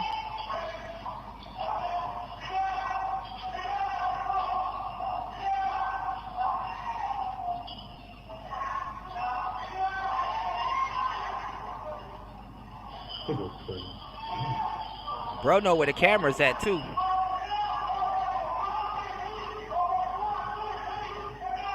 Hey, yo, you. Can you subscribe and turn on that bell too? Because when you do, you're helping unbiased independent news.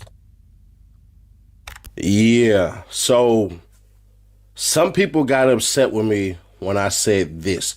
I said that certain parts of the SA story that stabbed him has to be true. What parts of the story is true? Well, yeah, like he's not gonna, I mean, even though he's in jail, and I know the irony is I'm not gonna incriminate myself, but yeah, he's not gonna incriminate himself. On how y'all seen him and Tory getting down, you could tell more than likely him and Tory were familiar and quite possibly friendly. That's not to say that Tory Lanez knew exactly his story at all. Like, I'm not saying that at all. Some people will take that and go, well, no, City Nash, you're saying that he's friends with him. And I'm saying, bro, I don't think Tory Lanez knew. I'm just being fair. I don't think Tory Lanez knew at all. Tory Lanez is sitting in a new prison, though. Good for him, bro. Like, I kind of called it, though, didn't I? I said, yeah, Tory about to get shipped up out of there. Probably going to go to Folsom or Tracy or something like that. I don't know. Well, you know. You said when keeping it real goes wrong. It is what it is. But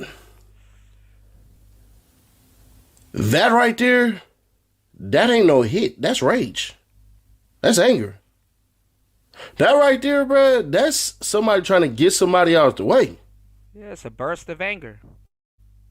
Passion of crime. So we'll see the police report upon the stabbings of Tory Lanez. Like, we'll get to see that, but as far as I'm concerned, bro, Tory is lucky to be alive. And there's going to be some people who are tougher than Nigerian here. They're going to say, man, I wouldn't have been screaming. I would have just took them stab wounds and died. Hell no. You couldn't, like, all right. I'm liable to sound like a pig.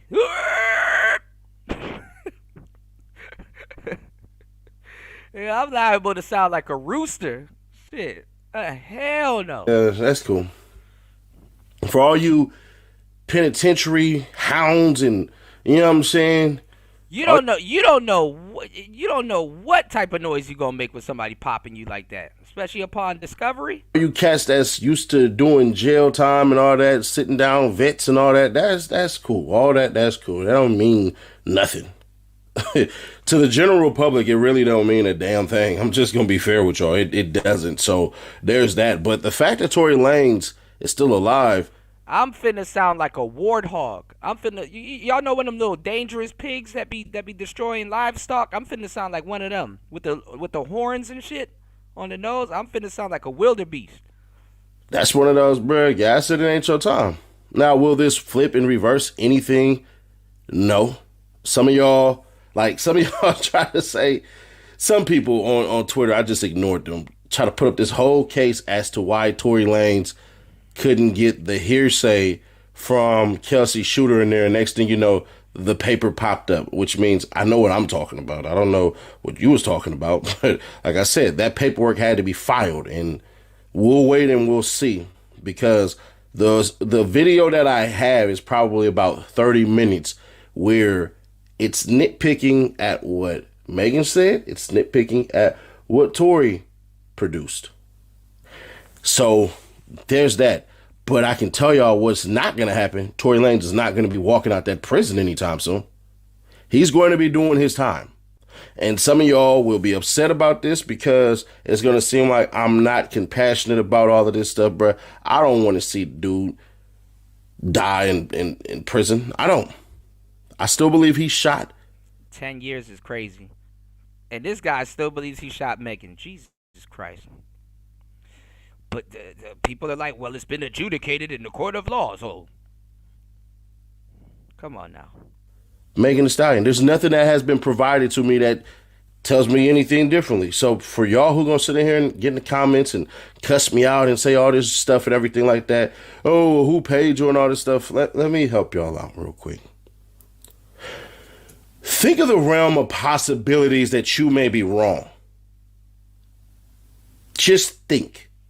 It's a distinct possibility because you weren't in that court and you never seen certain things that you may be wrong. And if that's the case, then leave it be. But if you still feel like you're right, go ahead.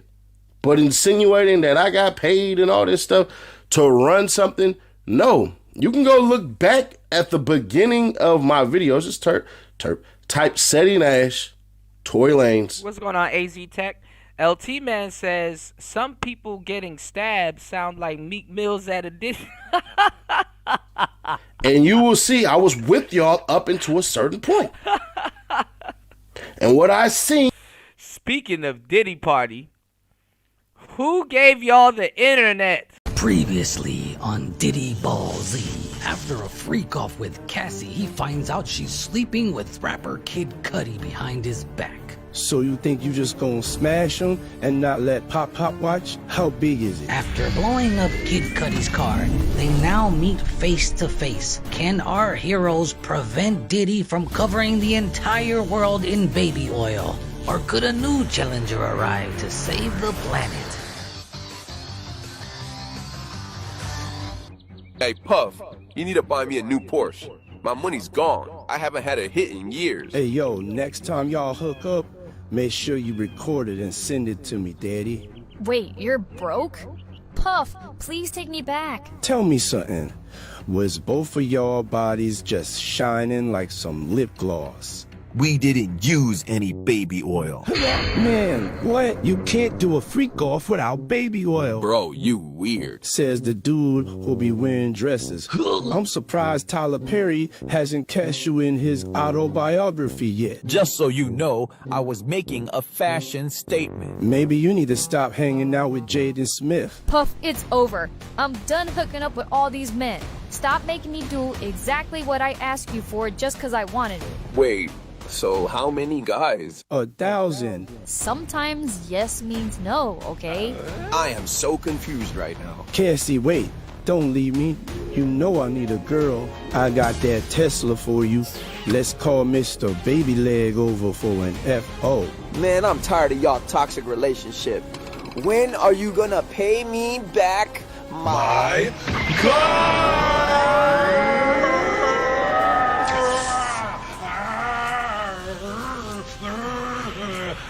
Hey, Playboy, you alright? Hey, just tell me this one thing. Did you have my girl's toes curling? Man, I wish I got to see that.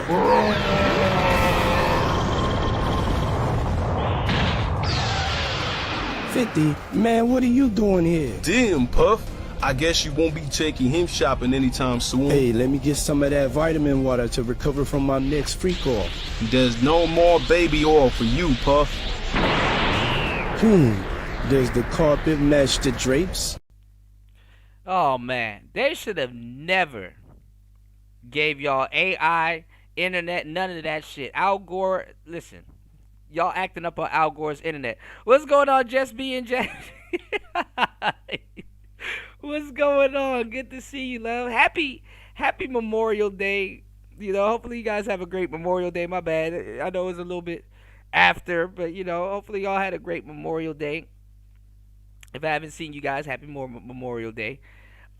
Please hit the like button, y'all. Support the show. Hit the Cash App. Listen, y'all. And if y'all are under a rock, Capricorn Clark. We're gonna get to the Diddy case too, because Capricorn Clark just recently did a she testified and was talking about how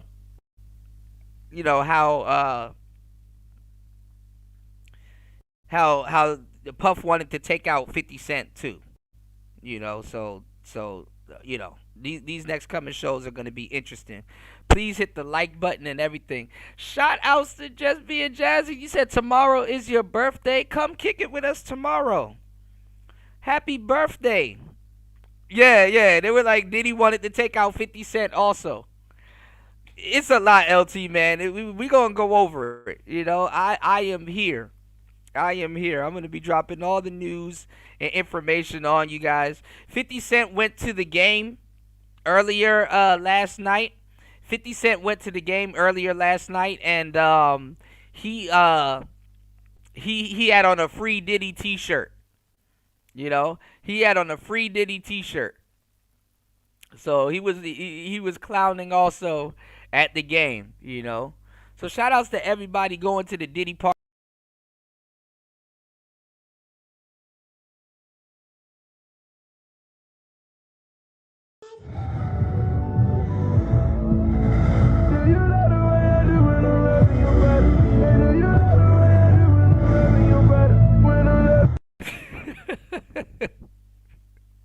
It's gonna get more crazy, y'all. Let's finish up this story and we're gonna get into the next story. I got y'all. It's player talk. Let's go. I could not ignore. So for those of you who will fake get mad and be like, oh yeah, I'm about to leave your channel. Bro, we just hit 241,000 and just gained another 300 subs just today. And I'm not doing this as a brag, but what I am saying is, if you people who believe Tory Lanez did now, I'm one of them people. I'm not about to bitch and cry and shit like that, but I'm one of those people that think Seti Nash is tripping. But then again, you know, you never know. I mean, you know. But I'm looking at it like this, y'all. If Tory Lanez, you know, Prince was not on the gun at all, you know, that's oddly suspicious. That's freakily suspicious. Free that man. You know, and then at the end of the day, I gotta be pro Tory. I look out for the brothers. I put nobody's putting men first in these situations. You know? So I'll put whatever, you know, goofy rep on the line. I'm putting men first. I believe Tory before I believe Megan.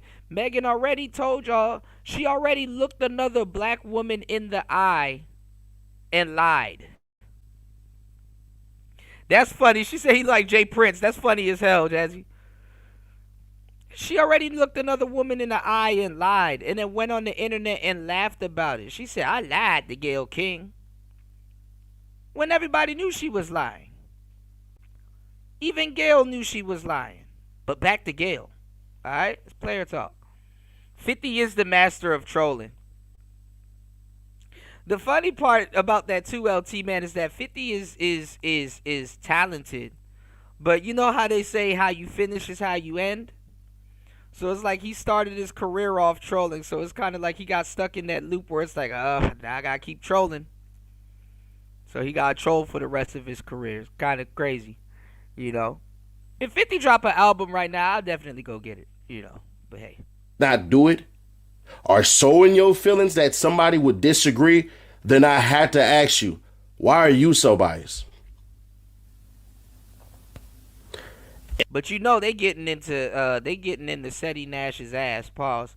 They getting into his ass about this whole Megan Thee Stallion thing because look at all of this new evidence is coming out.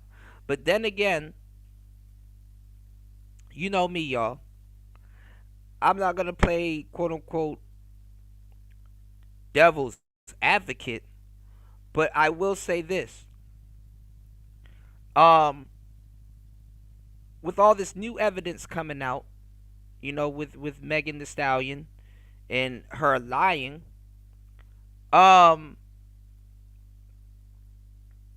people could just say the security guard is lying. You know, you know, this they could be like, oh, well, the security guard that came out and said he couldn't let an innocent man sit in jail, they could say he's lying. But this is the thing. Was she a governor or a congresswoman? Is she a governor or a congresswoman?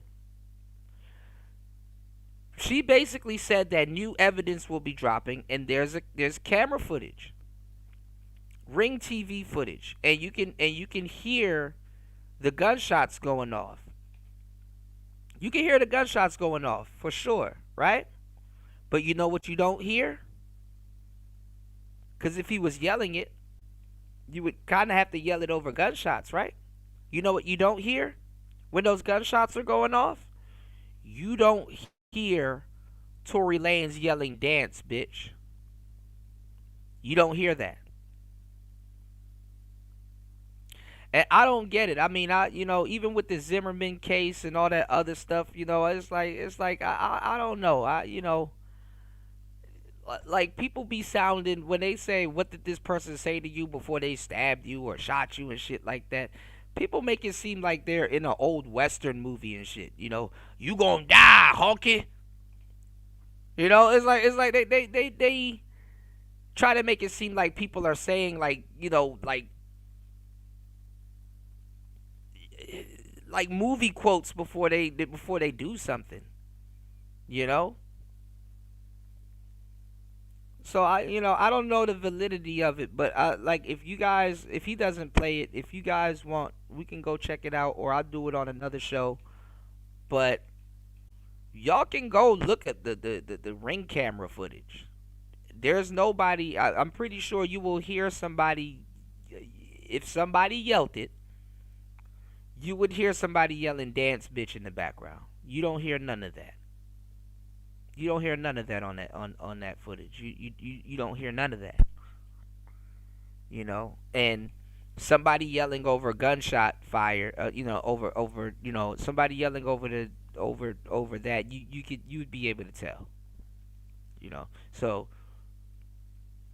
it's up to you. I mean, she already went on her live stream and said that she lied like shit to Gayle King, which we all knew she was lying to Gayle King. Did you sleep with Tory? No. I didn't sleep with Tory. Every video that has been done, that I have done, I have always left the door open to say, shoot, it's possible. But from what I've seen, I don't believe it. But back to the Tory Lanez stabbing stuff.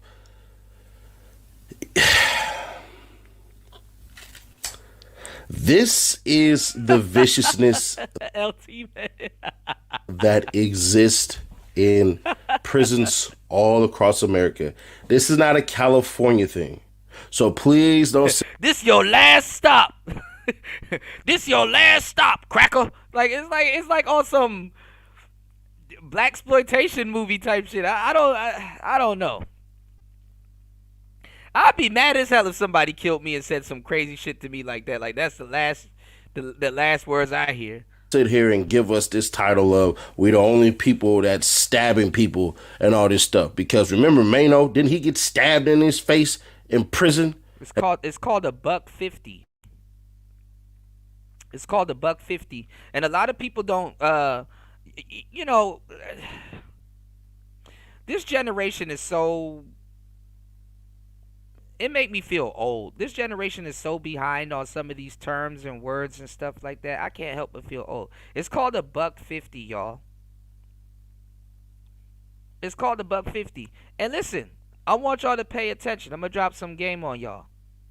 You want to know who has one of the most glorified $1.50s ever?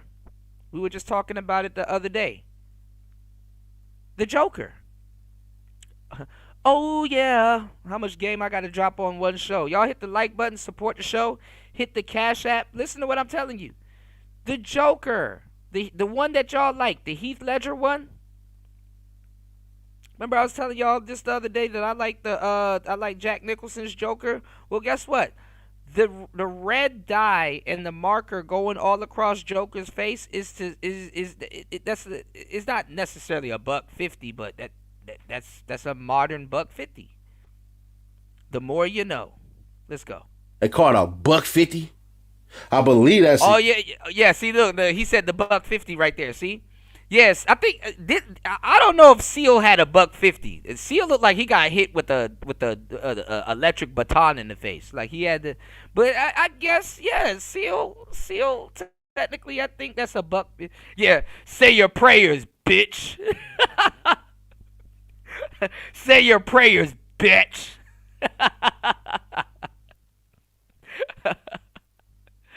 I think Shabba Ranks had a $1.50 too. East Coast term. I'm not familiar with, certain prison things and all that stuff. But yeah. Sayonara, ho. There's that. And then on top of that, and I need people to understand this stuff right here. We don't know what we don't know. When he said, hey, I don't know where that knife went. Yeah, it probably went off that balcony, fool. And somebody grabbed it. Somebody grabbed it and hid it for him. And probably he's like, yeah, I got you, fool. Later, you know what I'm saying? Somebody grabbed it and hid it for him. That's what I'm saying. And then, see, y'all don't understand. If Tory Lanez had died, that knife would be worth a lot. Not on the outside of jail, but on the inside of jail. If Tory Lanez had died, that's a murder weapon that was used in a high-profile case. Somebody got that knife. When he said that, I didn't even know where the knife went. I don't know where Tory's went. I don't believe Tory Lanez had a knife, because I believe if Tory Lanez had a knife, he would have been stabbing towards his hands. That's just.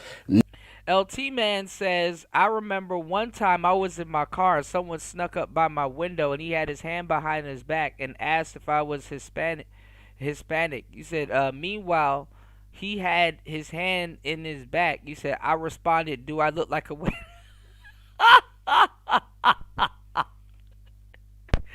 Now, LT Man, that, I don't mean to laugh, but that is the craziest way to save your own life.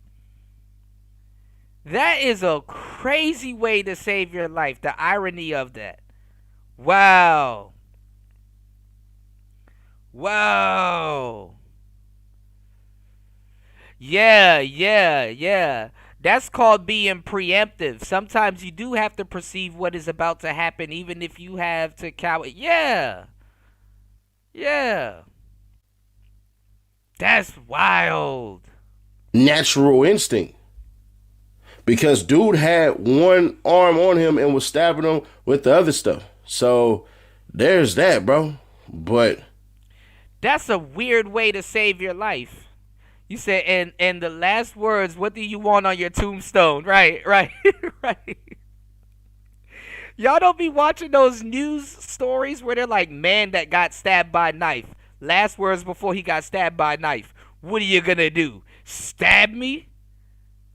Like, come on now.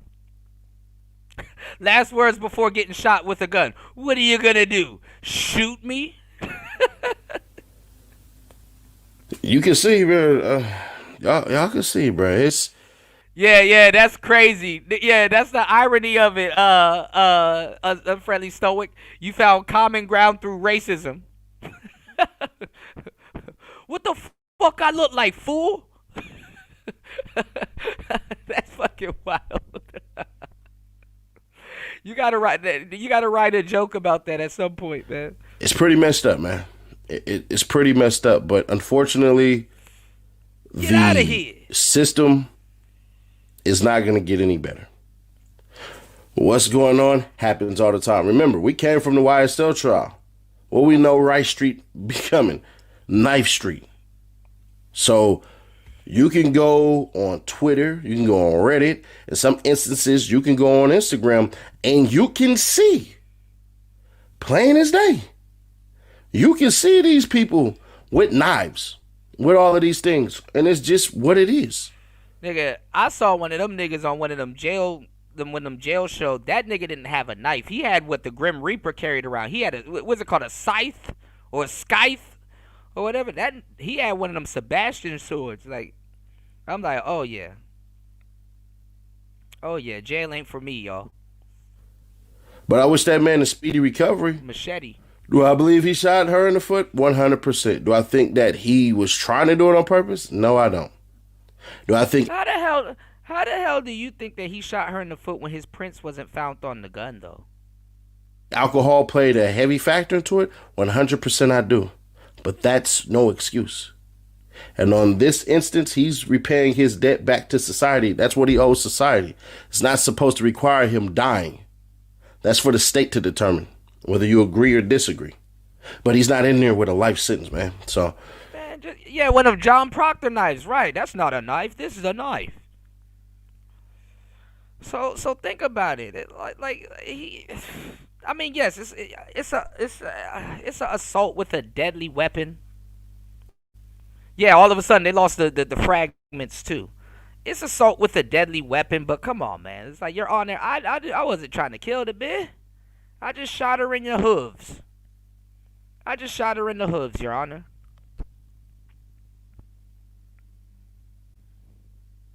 You don't, in the video, you don't hear anybody yelling, "Dance, bitch." And then, y'all want to talk about some irony? Right after the shooting, she was dancing in the WAP video. Wet ass pussy. She was dancing in the WAP video. And then guess what? Not only that, in the WAP video,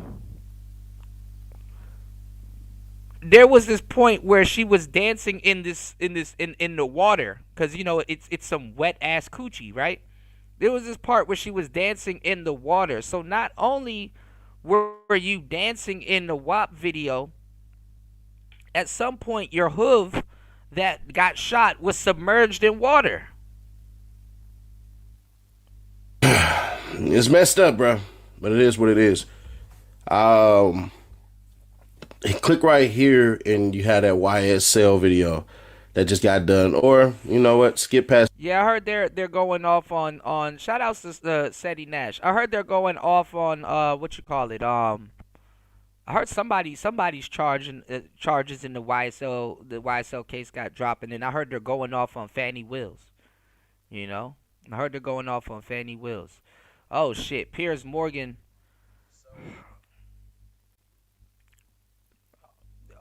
What? Piers Morgan got another video out? Lord have mercy. Hold on, y'all.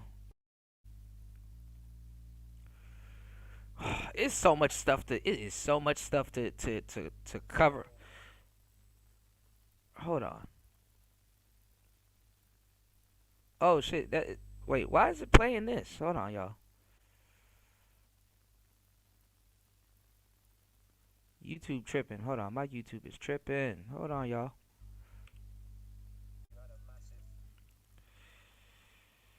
Oh shit, Ray J was on Piers. Okay, yeah, we gotta cover this real quick. Hold on. Ray J was on Piers Morgan, and he said free Diddy. And it's another thing too, cause like literally recently I just saw something with Ray J and Whitney. You know, there she go. What's going on, Nicer? Shout outs to Nicer in the building. Nicer said a wise man once said, "Oh no no no no no no no." Shout outs to Nicer in the building. One drunk man is more intelligent than 3 women with PhDs. Thank you so much. That's the Thank you so much. That's the Thank you so much. That's the thing.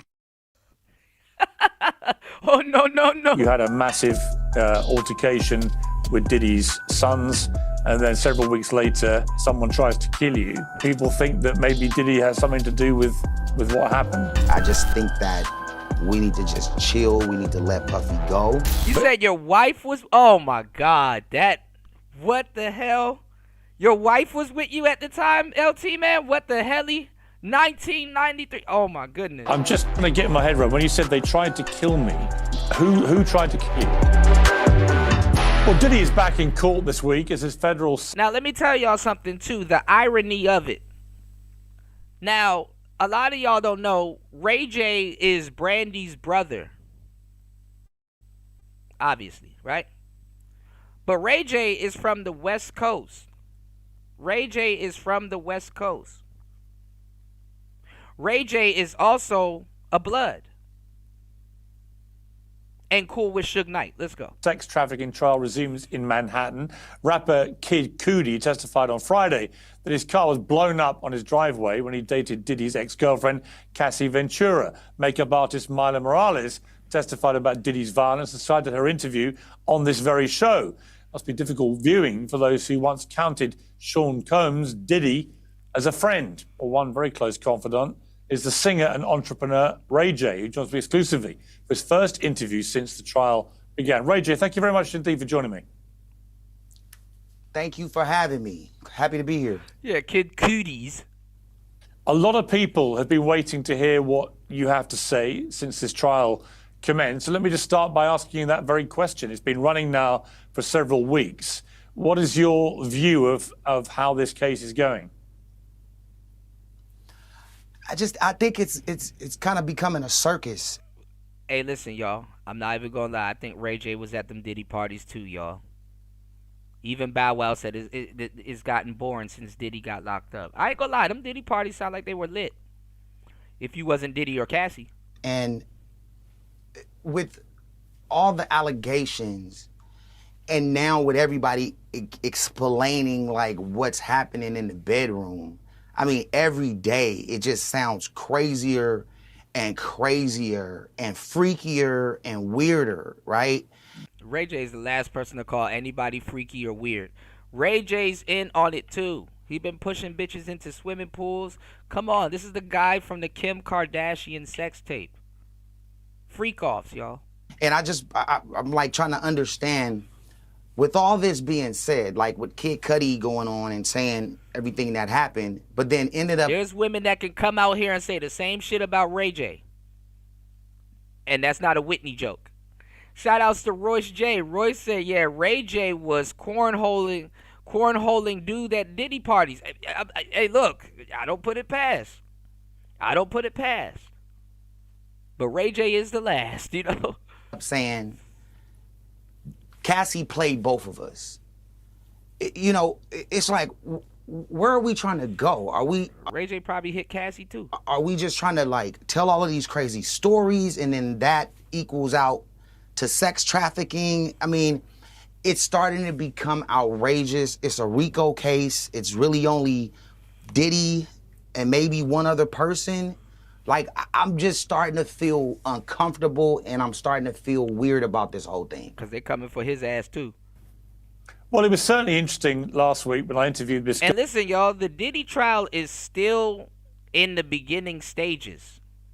That should let you know how much stuff they got to go through. The Diddy trial, y'all, is still in the beginning stages. Ray J's name might come up. 50 Cent's name just came up out of nowhere.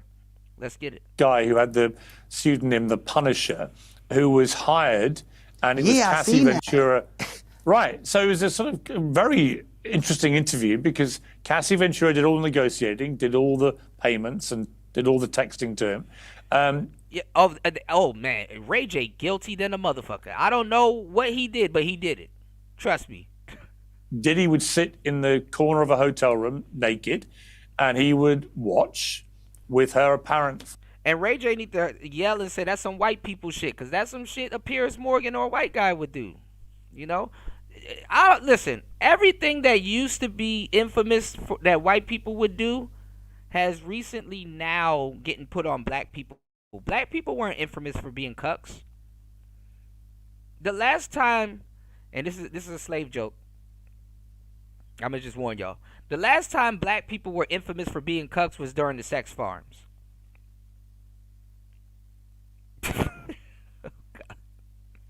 Oh, I'm gonna get kicked off of YouTube.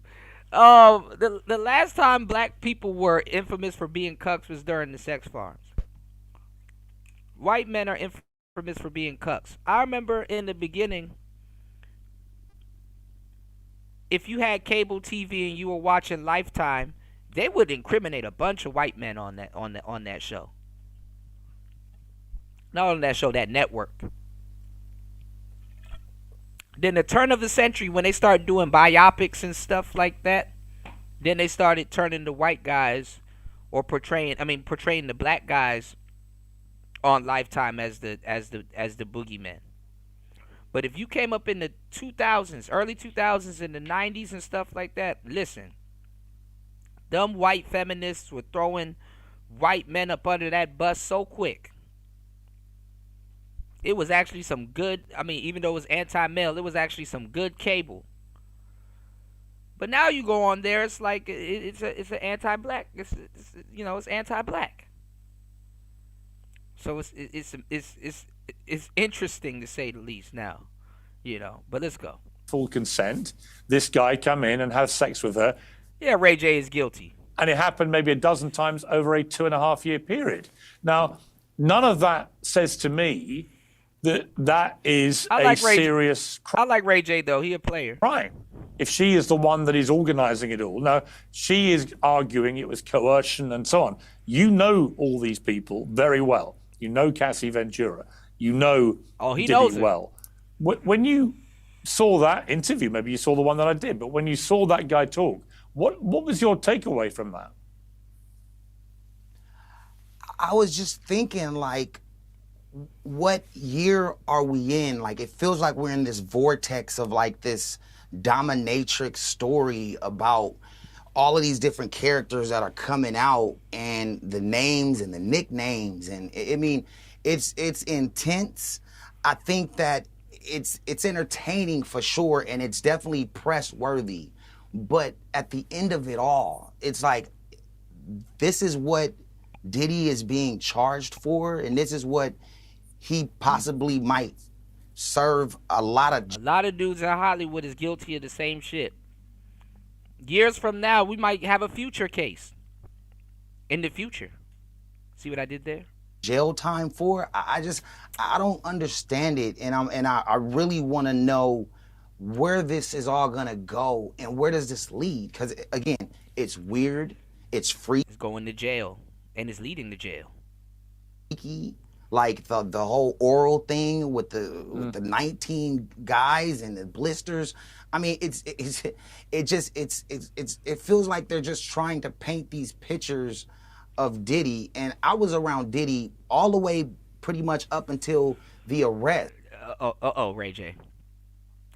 Roy said Ray J is shook. He doesn't want his skeletons to fall out Diddy closet. And all I got from that, I'm not gonna lie though, Diddy's keeping it solid. There's a lot of people Diddy could tell on, honestly. When I hung out with Diddy, and this is word to my mom and kids, he's always inspired me to be great. When I left, I felt like I could do more for my business. I felt like I had more power because I wanted to be more vocal and running my companies and call my wife if we were getting into it and send her flowers. I mean, these are all the things he was instilling to me and all of the young guys around. He inspired that Kim Kardashian sex tape. That were inspired and look at him as a mentor. So now these private things that happen when we were around and never even got a chance to see this kind of crazy stuff, it just sounds like this was a private. Now, hold on, y'all. Now, Justin Bieber, I'm not sure. I think Ray J, even from back in the day. I mean, y'all got to go look at these old magazines and hip-hop magazines and stuff like that. A lot of people were around Diddy and damn near was raised by Diddy. You know, and what I mean by raised is, and I don't mean necessarily raised, but then again raised. Y'all gotta understand, like guys like Diddy, R. Kelly, and like just other artists and stuff like that. People will throw their kids at them. They were just giving their kids off to them. They would throw their kids at them. You want to know why? Well, y'all are looking at artists nowadays, and y'all are like, well, the music nowadays is trash. And listen, you might be right. You might know a thing or two about a thing or two when it comes to music. You might be right. But guess what? Guess what? There used to be a thing called artist development, you know, where you would have to, you know, be around certain people. I mean, you may be talented, cool, but you would have to hang around people in the industry, hang out in a couple of studio sessions and stuff like that to learn how to put a craft together. And you would have to go through what's called artist development, where you're developing. It's what it says it is. You're developing yourself as an artist, and you're learning different tricks and trades, and you're hanging around certain people and getting, you know, a taste for the industry, and also connecting with people and getting your foot in certain doors and stuff like that, you know. So yeah, weekend at Diddy's instead of Bernie's, you know. That I don't know, you know. But innately, if you were a kid star and stuff like that, which is gonna happen to you anyway, what do you think those girls are running up on you to do? Not to take a picture. They want to freak off too, you know. But guess what? A weekend at Diddy's. That just sounds like the name of a corn tape at this point. But hey, Justin Bieber, you know,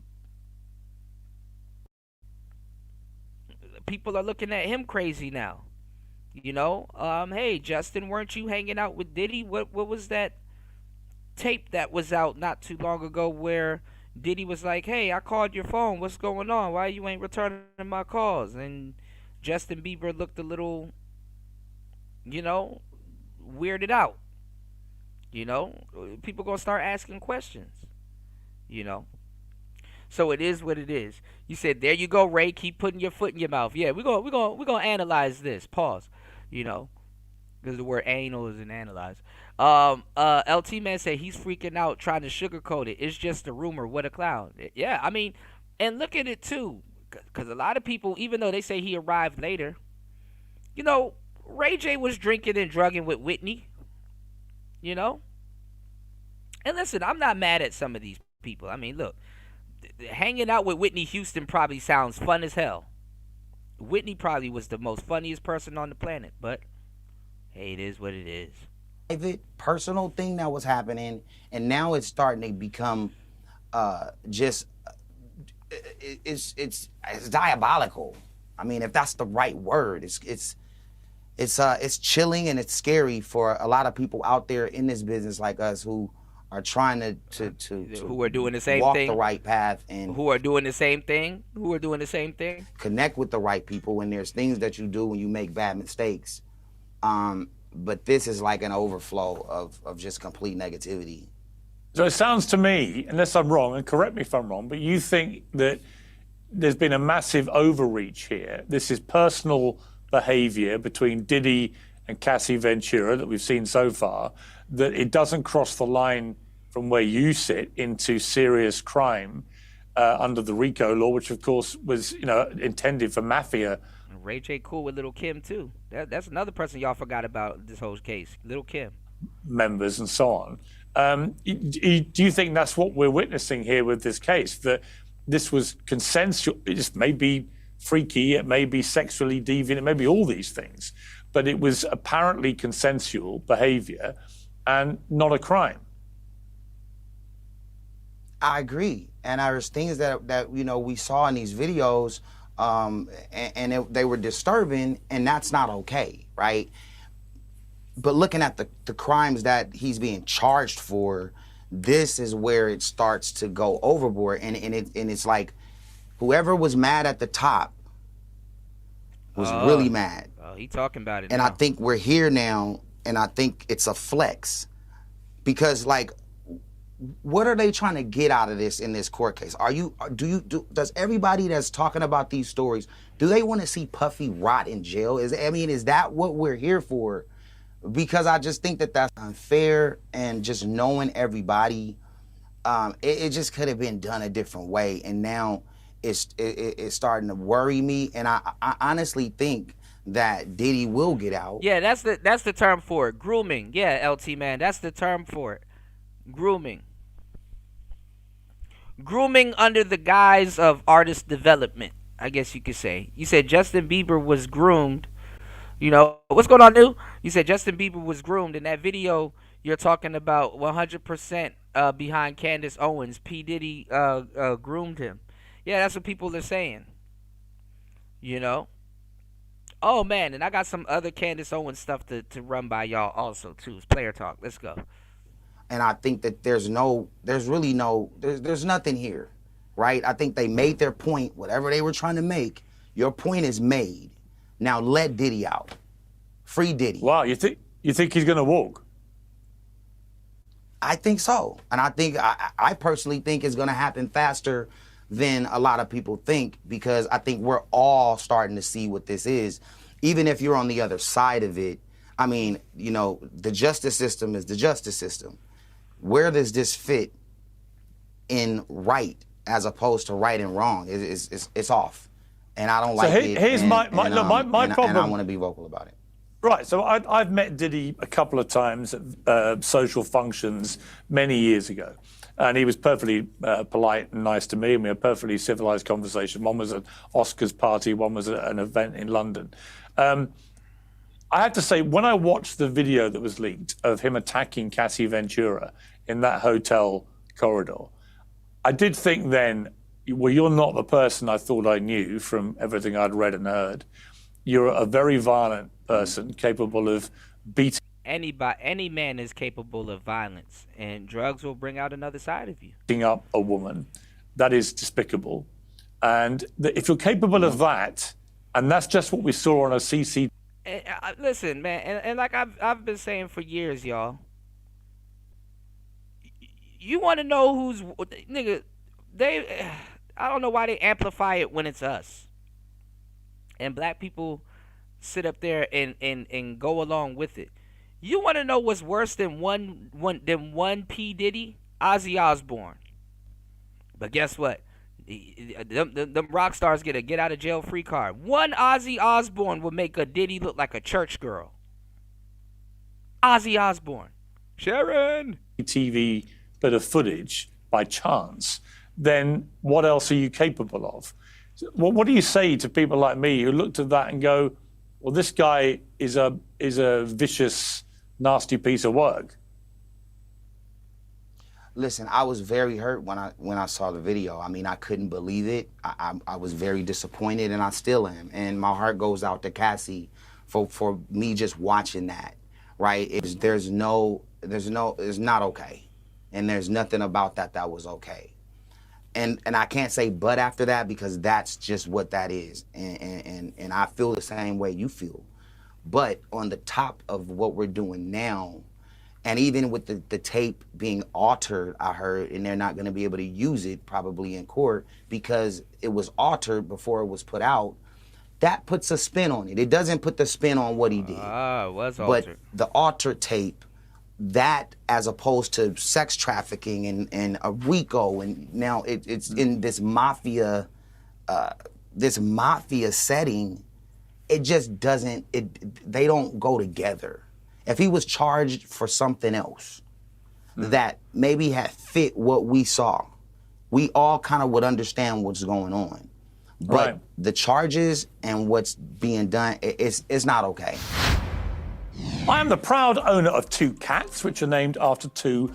Listen, I need you guys to do me a huge favor and head over to hempforfitness.com. That is hempforfitness.com. Make sure you guys head over to forfitness.com.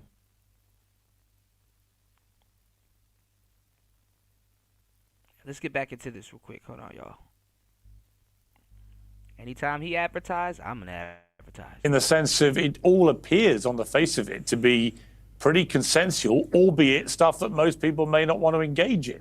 I felt that when I interviewed that guy, The Punisher. I thought he was a very credible witness and a very credible interviewee, actually.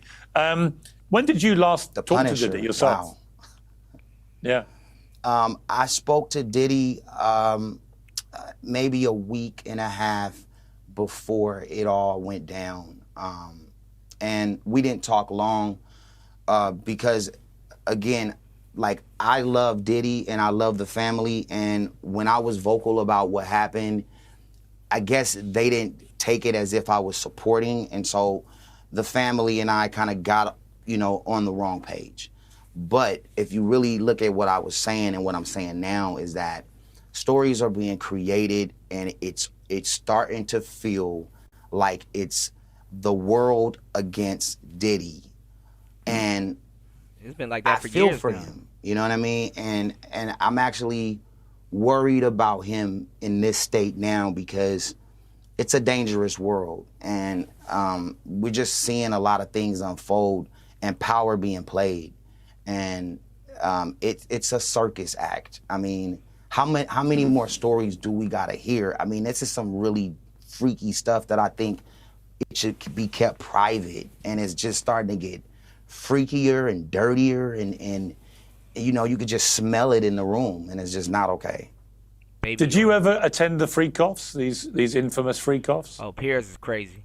Why are you gonna ask that Well, man I that? attended a lot of parties with Diddy, but there was never a freak-off. Like, even the word freak-offs, right? We've never used that term whenever we went to a Diddy party. A Diddy party was where most people couldn't get in, and the top of the top, the A-listers are out on the scene, and if you don't have the proper invitation, or if you're not one of the who's of Hollywood, it's impossible to get in. Whatever door they're talking about, the freaky door, I never got an invitation, never knew it existed. And I feel like in my world that I'm in, and I like to party and have fun, at least I would have got an invitation. There were two things, Ray J, that happened to you in close proximity I wanted to talk to you about. One was in October 2024. You've alluded to a bit of a falling out with Diddy's family. You got into a fight with Diddy's sons, Christian, Quincy, and Justin, outside a Halloween party.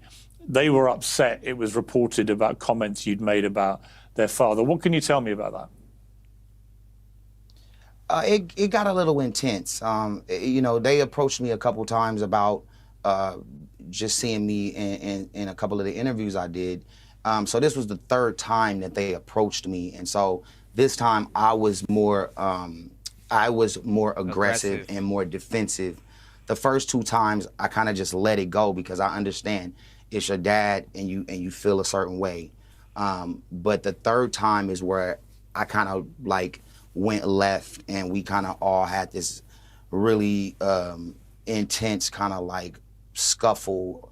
But it again, like I walked away, and I think they were just trying to make their point, as any sons would, But luckily, Chris was there to stop it, and then we were able to get on the phone and talk about it as men and come to an understanding. But it was intense, and it's mind-blowing because, I'm older, so it's like there's no way I'm gonna actually physically try to fight you guys. I've been knowing you guys since you guys were little. What are we doing? It's just, I left that night just feeling really awkward, and again, you always gotta be the bigger person, especially when you're the older person. So I hope I handled it correctly moving forward. And Ray J, what was it you'd said about Diddy they particularly took objection to? I think that they thought that when I said certain comments like asses are being taken in ways that nobody can explain, certain things I said went extremely viral, and I think they might have taken it out of context. So it happened like that. And most of the interviews I was doing were going extremely viral. And so I think they looked at it wrong. Looking at it now, I think they understand my point, and they knew I wasn't trying to take shots at Diddy, that's the last thing I would do, is do that. I just wanted to make sure that people knew how I felt, because that was the first few times I'd seen the video of him and Cassie. So at that point, I was still charged and upset. But now, as we let this thing kind of play out and where we are today, Ray J is just as guilty as anybody else with this Diddy shit. But shout outs to Ray J, man. I don't think it's not a crime to be freaky. That's kind of, if y'all read between the lines, that's what Ray J is saying. And it ain't. It's not a crime to be freaky. But it is freaky to be freaky, but it's not a crime to be freaky. There's a lot of glitches in the system. Shout outs to War Master in the building. I just think that we need to just chill. We need to let Puffy go. And this needs to be put to bed, and they need to just work their differences out privately, even now, and just move on. Right? I think we've all just had enough. In November, November the 12th, 2024, you went on Instagram on your stories to say you'd survived an alleged shooting. Let's take a look at what you said. It's just tried to shoot me and tried to kill me, nigga. And you want me to apologize? Nigga? F you. Now, you said they tried to kill me and you want me to apologize. Fuck you. What happened there? Oh, he didn't expect Pierce to pull that up. That was a tough day. I got 7 Rolls Royces I outside. Really don't want to talk about that day too much, because I don't want that day to happen again. And I was able to just kind of figure out what it is and what it was. War Master, this is Ray J. Brandy's brother. You know, yeah, vertical is weird. My bad. We're gonna do another show that's not vertical. We're gonna do another horizontal show. I know vertical is a little off, but this is Brandy's brother, and Ray J. I ain't gonna lie, he's a player. You know what I'm saying? He is a player. To tell you the truth. He used to run around. I don't know if you guys remember Whitney in her last years, but he used to run around with Whitney Houston also. You know? Shout outs to LT, man. Shout outs to Eric Bird in the building. Yeah, shout outs to LT, man. Shout outs to War Master. Yeah, you probably heard some of his music. One Wish, he got a couple of hits. I'm definitely not going to downplay Ray J. You know, he got a lot of hits. You know? I got the song stuck in my head. LT Man said, "Wait a minute" earlier. I think he has a song with Little Kim called "Wait a Minute" also, which is funny. Ray J, he's no spring turkey, you know. He's no spring turkey. Shout outs to Shaka Nulu. There's a lot of things special about Vertical. New people are here. Make sure y'all subscribe if you new. New people are here. It's an easy way to find the channel. And so for me, just for everybody's safety, especially when you're getting and shadow for banned, just having the information and just keeping it to myself, it's just better for my safety. What's going on, but Chaos? it was something that I don't wish on nobody, but just for my safety and just for everything that happened, I just don't want to talk about it because I don't want to relive it again or bring that kind of heat back up and then it's happening again. Sure, but just to be clear, did somebody actually shoot at you? Oh, no. They didn't shoot me. It was at my truck.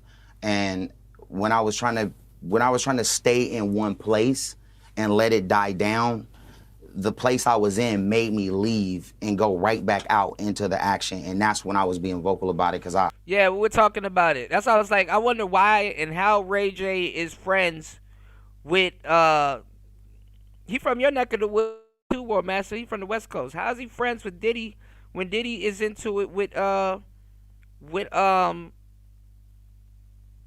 Knight? You know? But then again, I don't know if Ray J's from the same blood set as Suge Knight. That I don't know. I don't know if Ray J is from the same blood set as Suge Knight. You know, I think Ray J and Chris Brown are both affiliated with was it Fruit?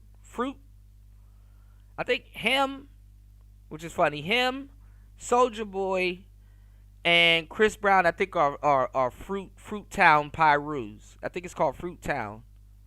And I think YG and them, they're Treetop.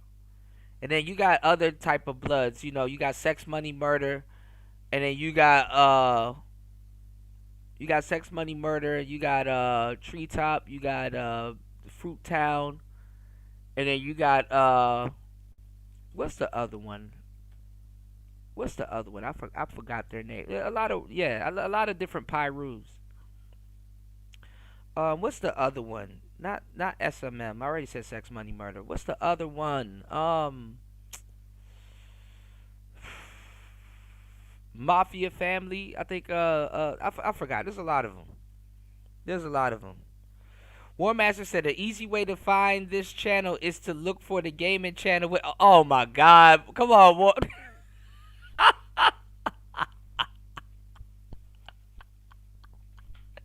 Yo, somebody time War Master. Time him out. Oh my God. GKB9, Trey, Billies. Yeah, you got the Billies out there too. Cedar Rock rolling. I was thinking not Black Mafia Family. It's another Inglewood Family. There's a lot of them. Degenerate. No. The only East Coast bloods I named, which are factions from the West Coast, were what you call it? Were SMM and the Billies. All of those other ones I named, those are West Coast. Those are West Coast bloods. Yeah, you got the Family Swans. Yep. I know the Family Swans. Yep. I really needed to lay low. They didn't want me there anymore, so they kind of just pushed me out right. Yeah, went from protectors to drug dealers. Absolutely. Back into the situation. And it's unfortunate because I don't want to be in that kind of situation, and I don't even want to have that kind of vibe around me. And that's when I just started doing my news show. And doing news is just a different kind of business, and it brings about so many people that you didn't know even existed, and it got a little scary. And so that's why I kind of calmed down from doing my news show, which I'm going to start it back up. But it just got a little hot in the kitchen, and it just wasn't worth it, and it wasn't worth, I got kids, and the schools are tripping. Shout outs and to the whoever parents, subscribed to I just the needed channel. to have peace. Thank you to whoever subscribed to the channel. Please hit the like button, support the show, hit the Cash App.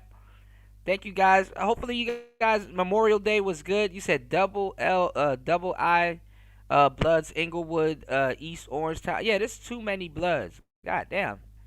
EB know all the sets. Let me find out EB on Pyru business. Let me find out EB a Blood. Let's get it. And it's crazy when you have an opinion and when you believe in things and you do news. So, I mean, I know your job is probably super tough, and I'm sure people are mad all the time from so many different. No, you got some SMMs that are in that's on the West Coast, but yeah, Sex Money Murder is more of a down south, Atlanta, Florida. They're more of a down south. East Coast. The East Coast put the SMM on the map. Ways, so many different countries. So I respect what you do, and hats off, man, because it's definitely a dangerous business. But I'm just trying to get my head around. When you said they tried to kill me, he's trying to. Who tried to kill man, you? This white man about to get this nigga smoked. See, that's something that I don't. He's trying to back up off of that, and Pierre's trying to get him smoked. I want to get into, because again, if I do, now I'm back to the beginning of where we were. And so for me, I made promises. We cleared the air on certain things in Los Angeles, and everything is good now. So I just want to leave it at that. Just to be on a positive. Some people, Ray J, as you know, some people were connecting what they thought were dots here. You had a massive altercation with Diddy's sons, and then several weeks later, someone tries to kill you. Yeah, I forgot the dude's name. I forgot, but his name and it wasn't pause. It wasn't Nut, but his name did come up in the YSL case too. People think that maybe Diddy has. Okay. I know a couple rolling 60s, EB. Okay. All right, that's what's up, man. Yeah, I got a lot of homies that are rolling 60s. You know. Something to do with what happened? Can you? War Master throwing up his set too. War Master says Skyline, aka Pyru, upside down. Yeah, 5'9". Yeah, yep. Sounds about right. Brims, yeah, because they dropping the 6 and the 5 is up. Ofro Park, Banksters, bunch of weird dudes. Snido B down, and a bunch of smaller gangs. Yeah, man, and what you call it? And what you call? I think I saw Sadie Nash. He another rolling 60s. Talk about this earlier too. He was talking about some Stockton gang banging shit that was going on in Stockton. You know, you don't hear too much about Stockton these days, unless you know about Aaron Sloan. Aaron the plumber. He's from Stockton. You know, so it's like as soon as you go further north, the gangbanging gets a lot weird in Cali. You know what I'm saying? They get a lot weird in Cali, you know. This is what War Master said. Hey, I know a motherfucker ain't told you, but you weird, man. You a weird motherfucker, man, for real, man. War Master said they weird. They weird. Say that either way. I know for sure that that's not what that was. And again, he's locked up and he's going through his own issues. I don't think he's worried about me at that level. But again, it is something that you don't want to experience and you don't want to kind of relive. You kind of want to keep a clean slate. And I'm learning as I go on how loud I can go and how much information I can give and how much information I can't. And I'm learning through the process, and that was definitely an eye-opener. Ray J, in the TMZ documentary, The Downfall of Diddy, you said that multiple high-profile celebrities were paying alleged victims Aaron the to keep Blood. their names out of the scandal. You didn't name anyone, but do you still believe that to be the case? The Wack was trying to talk to him. Yeah, I believe a lot of things are going on behind the scenes like that, and I said that just from experience of just my own life and how it goes when information is important, right, Royce, and it shouldn't be leaked. Even the Latin Kings got ties back to the Crips, in the blue side. And stuff like that, because they all ride the 6. They all ride the 6 stars and stuff like that in the pitchforks. The three horns on the pitchforks. You put 2 of them together, you get 6. Never mind. Or put out. I don't know shit, y'all. UFO said I got a former and active validated family members. I got former and active validated family members. None of them are using it for internet clout. Right. And this is what we'll give you, or this is what we'll do to you. It's like an either or kind of thing. Yeah, I think that's happening every day, and it seems like it's like a movie, and then people just talk about it, and it's like this just conversation, but it's real and it's scary and it's uncomfortable at times, But I think New says, shit, I had Crips and Bloods on both sides of my family. Some still live in the jungle. Absolutely. And then some flip. I know a lot of Crips that became Blood, and I know a lot of Bloods that became Crips. It's crazy. Everything comes out when it's supposed to come out in the light, and sometimes people will do anything for it not to come out. Anything. Because people don't know, they got Latin Kings. Latin Kings do ride the 6. They ride the 6. There's a lot of Latin Kings degenerate that are part of Folk Nation. They ride the 6 also. Yeah, the Star of David. Yeah. If you go look on Sadie, he got the Star of David on him. 6 points. You said the Kings ride the 5. Oh, I know. So, oh, actually, you know what? Y'all might be right. It's the other disciples, the Latin disciples. I think they got. It's too many gangs, man, to keep up with. To tell you the truth, cause the Vice Lords ride the 5 too. You know, the Vice Lords ride the 5 and stuff like that. But I do know some Latin Kings that had some 6 stars. You know. They had the 5-5 crib thing going on. Yeah, Latin disciples. Yeah. This shit is. I mean, the gangbanging culture is ridiculous. Yeah, that is some true. of your favorite. Cause all of them niggas doing the same shit in a small vicinity. Stars that you love and you look up to. You know, some people that people adore. Sometimes the other side is much darker than they think. Yeah, I know that only too well from people in the Hollywood circles. Ray J, I really appreciate you coming on Uncensored. Thank you very much. Thank you. Wow. Good times. Talk soon. Come back on again. I enjoyed that conversation. Thank you. I would love to.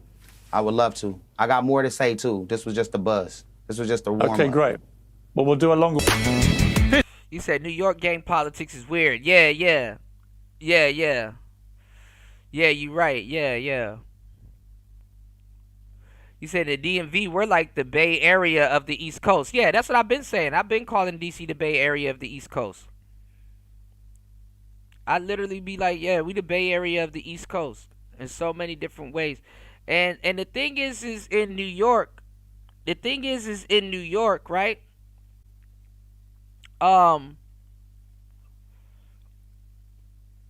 You got Woos and the Chos, you know, and they're all mixed. You know, you got some Crips and Bloods in there. You got some, you know, it's all mixed. You know, it's all mixed. War Master said, you know how the hood moves. Ghetto bird circles 150 feet in the air, few blocks away. Charleston White was right. Yeah. Charleston White was right about a lot of different things. Even the gangbanging in Texas, it gets a lot different, you know? Even the gangbanging in Texas, it gets a lot different. You did?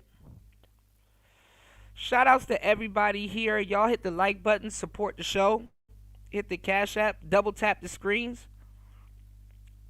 Good looks to everybody in the building, man. Good to see everybody here. Hopefully you guys had a peaceful Memorial Day. You know what I'm saying? Hopefully you guys had a peaceful Memorial Day. Got to eat some good food.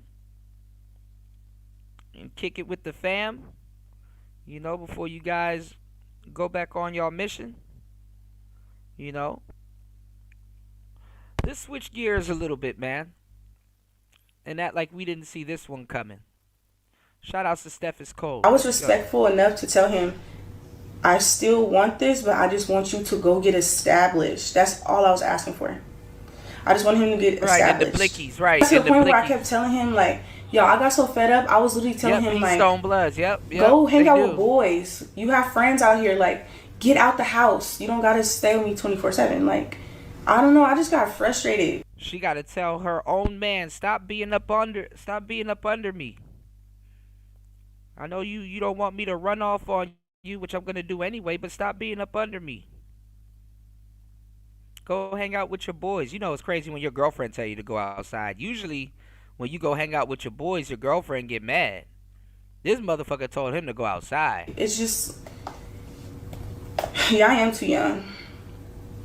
I just got frustrated of carrying the weight. Y'all, I couldn't do nothing. Like, he didn't let me do nothing. Like, oh my gosh. It was so bad. But anyways, like I said, I'm not gonna speak on his situation. It's kind of messed up, man. How they treat you when you don't have it, when they want you established. You know what I'm saying? But it's cool though, because you know it's all right. Y'all gotta understand, women who are of this age, you feel me? When they are of this age, this is what they gonna say, especially when they got clout. Listen, she looking for a reason to run off. She is looking for a reason to run off. War Master says she's not too young, she's too Take it easy on her, man. Especially when they got clout, they got money, they got celebrities in their DM, a whole bunch of dudes up in their DM, and then they just got you. She said you're not even established. She said that you be chasing I don't know if Joey gonna sign the TDE though. We gonna see her all day pretty much, right? And she might be exaggerating. She might be just going over the top, you know what I'm saying, with the situation. But right here, she ain't taking her relationship serious unless he become established. So basically, man, especially when a woman start using big words to tell you what to do and shit. Like, he need to become established. Spell established. She don't even know how to spell established. She just looking for a reason to run off. We done seen this already.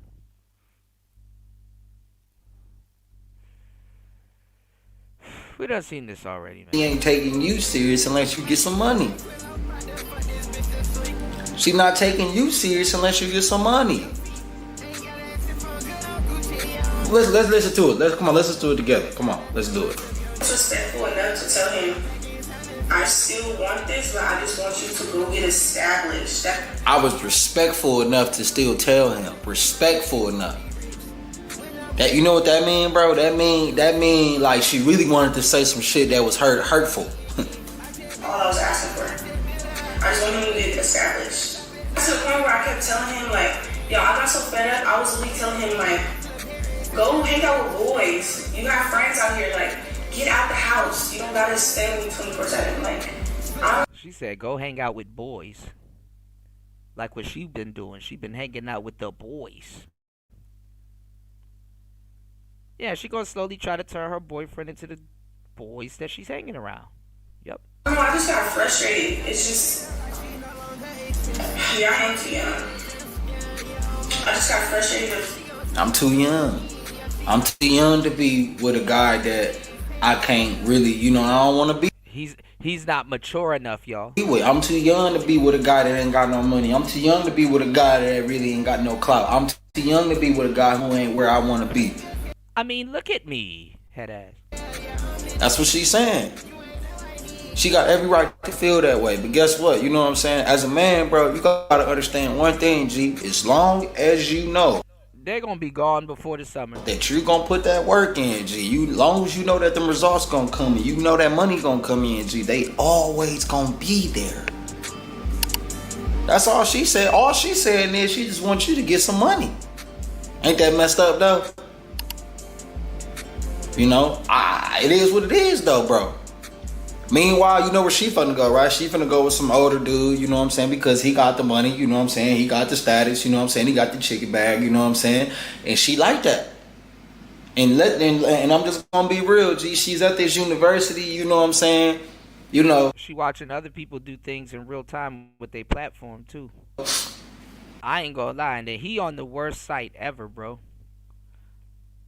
At least if you on YouTube, you got a little bit of leeway. But when you on Twitch, that shit a graveyard to a certain degree. And shout outs to Twitch. I'm not on Twitch right now, but I do multi-stream to Twitch. And I ain't gonna lie, Twitch can be a graveyard if you're not really playing video games like that, or don't got a following. You gotta to have that type of following. You gotta be doing what Kai Cenat does. You gotta go after the kids too, man. These people, they're I mean, these people ain't even really, famous when it comes to adults. They're more famous when it comes to kids. Once you got the kids, bro, you golden. Y'all really think that these women be innocent? Y'all really think that these women don't be trying to show off their bodies just for nothing, bro? Man, she's getting clapped in that university. If your girl's going to college, bro, she's getting clapped out the state. That's basically what it is. I made that comparison, and I was gonna go deeper into it on a past show. It's like basically going to college. Remember what I told you guys about when kids go to college? They're around shit that they normally wasn't gonna be around. They got a different sense of freedom at the moment. Drugs and all kinds of stuff they normally wouldn't have gotten their hands on. It's there. One of the worst things you could send your kids to is college.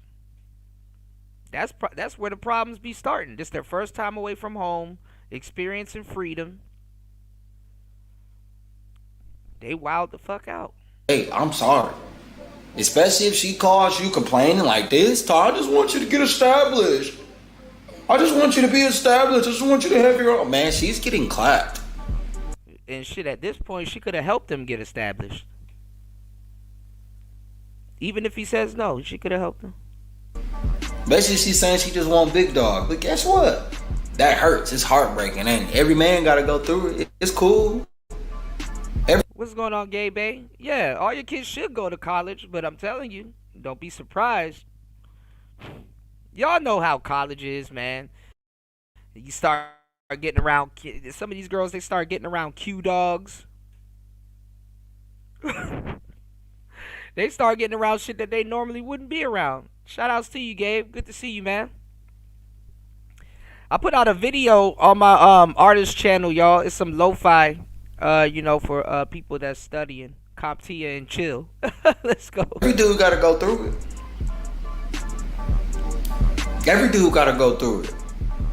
Because if you don't go through it, you're not gonna become a man, bro. I'm telling you, bro. You're not really gonna become a man if you don't go. Right. It's all in the preparation. Correct. Absolutely. Every man gotta go through this type of pain. Yes, bro. When your girl is going to college out of the state, G, this is how she's gonna act. These are the type of feelings she's gonna have. She's gonna have. A lot of colleges are definitely a scam. And then that's another thing too, you got to be fully focused and know what you're going to do in and during college, because, most people don't use their degree. It's just another notch on their resume. If your resume, you can have all those degrees. If your resume ain't popping or up to date, man, that shit don't mean a damn thing. Something as petty as a resume, LT Man said college is a scam. It'll put you in debt. Now, college is only good for doctors, lawyers, judges, and to be financially stable or successful. You only need to invest in having financial education. That's true. Financial education is going to be more important than any education that you go through. But yeah, a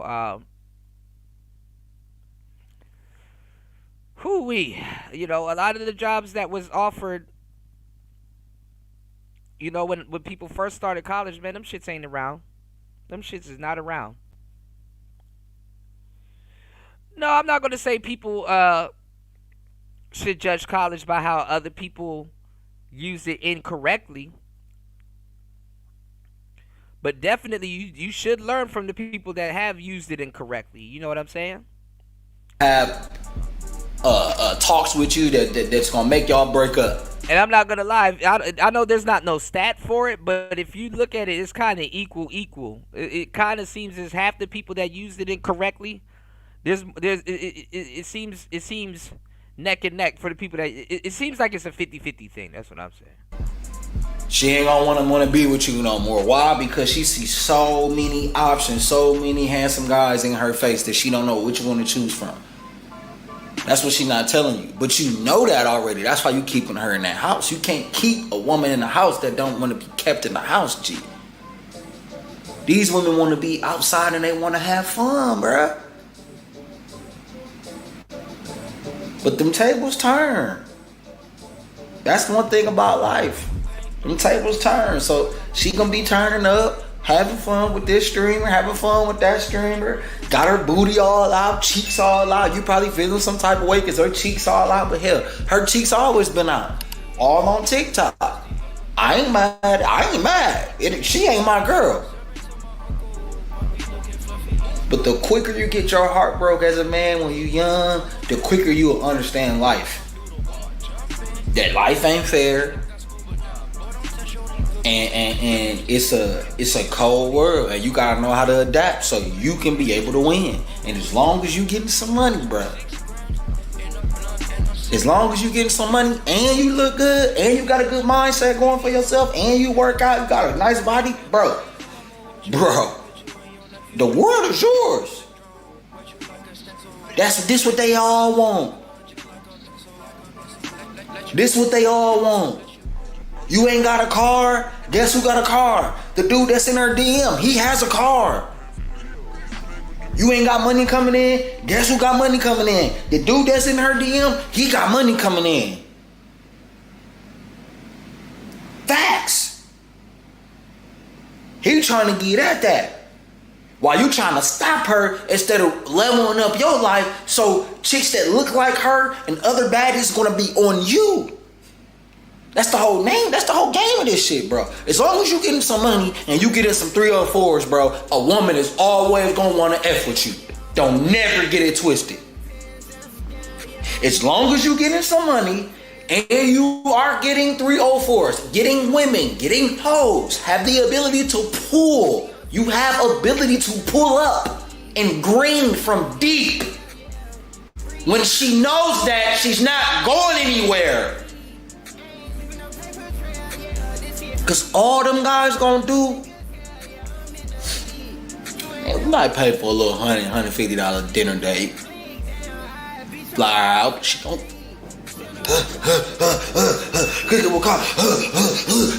that's all they gonna do, bro. That's probably all she want. You trying to stop her from doing that, G, when you need to be... He not trying to hear this. To infinity and beyond, getting my money up. So I can fuck all the bad hoes.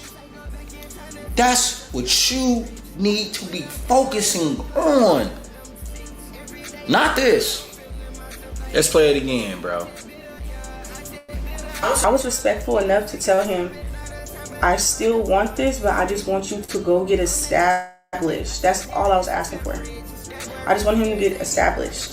To the point where I kept telling him, like, yo, I got so fed up, I was literally telling him, like, go hang out with boys. You have friends out here, like, get out the house. You don't gotta stay with me 24/7. Like, I don't know, I just got frustrated. It's just... Yeah. Nah, that's the worst thing though. To stay to you know be in the crib, laying up under your lady. That's the easiest way to lose them. I am too young. I just got frustrated of carrying the weight. Yeah. Lot of young ladies and dudes gonna learn this the hard way because they got their little streamer boyfriends and stuff like that. It's like, bro, you do gotta get about the house though. I couldn't do nothing. Even if it's just to get a hobby. Honestly, that's what he need to do. I've been telling y'all, and I've been giving y'all the game for the longest time, right? You're better off. You don't even have to tell women what you do for a living. I don't even know why. Like, I'm not even gonna say downplay it, but honestly, yeah, I'm gonna straight up tell you on some player shit, downplay it. You know, downplay it. She shouldn't even be judging you for that anyway, because your occupation can always change. My thing is this. Your hobbies in the dating game is way more important and inclusive to women than your job. You understand what I'm saying? Than your job. You know, so... Like I said, even if homeboy just go get a hobby, like he like to go outside and go race RC cars or some shit, I don't know. That's even better, you know. But if she can sit there and be like, oh, he in the house, oh, he in the house, oh, I'm the one that's always out, oh, I'm catching buses, I'm catching planes, trains, and automobiles and stuff like that, yeah, she gonna look down on you. I was surprised she didn't leave already. Like he didn't let me do nothing. Like, oh my gosh, it was so bad. But anyways, he ain't let me do nothing. Oh my gosh, man, you gotta let these women be who they are, bro. I promise you. I promise you, bro. Dude, you would live. It's just gonna take time to mature. It's just gonna take time to mature. That's all. It just takes time. Damn, she hurt me. She broke my heart. Shit, next week you gonna see a baddie that's all up over you, bro. But you might miss opportunity out with that said baddie because your mind is stuck on her. Her mind not stuck on you. Her mind is at Streamer University, trying to get the next nigga with the next big bag and the next big chain. She gonna try to lie to you and try to make it seem like that's not her heart. But trust and believe me, G, that's her heart. Cause she's saying what? Established. She's waiting for you to look like one of them dudes. Right. That's really what she's saying. Hey, look like what I'm around. I took my platform and did this, that, and the third. She don't even know. Like fucking social media to a certain degree is in easy mode for women like that. That's all she waiting for you to do. I'm not telling you to mimic one of those guys. I'm telling you to mimic hard work and discipline and get your money up so you ain't gotta be like no lame ass nigga. Begging a woman to come back, man. Forget that, bro. They always come back with that chicken bag right, man. When you looking good, man. When you got other women around you, man. When you got other women wanting to spend time with you, wanting to shuck you, wanting to get dug out, want to be with a real cold G, bro. They dig into it till you buzz. I'm waiting for him to see. You think other women don't want to be with a dude that other women love, bro? All you gotta do is just continue to put in the work.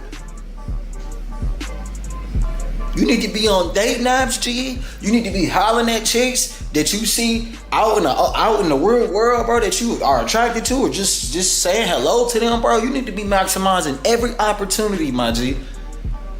That's why I created the Cold Starter Kit, man. Link is in the description, pinned in the comment section. Get yours today. It's only 72 hours left to get yours, man.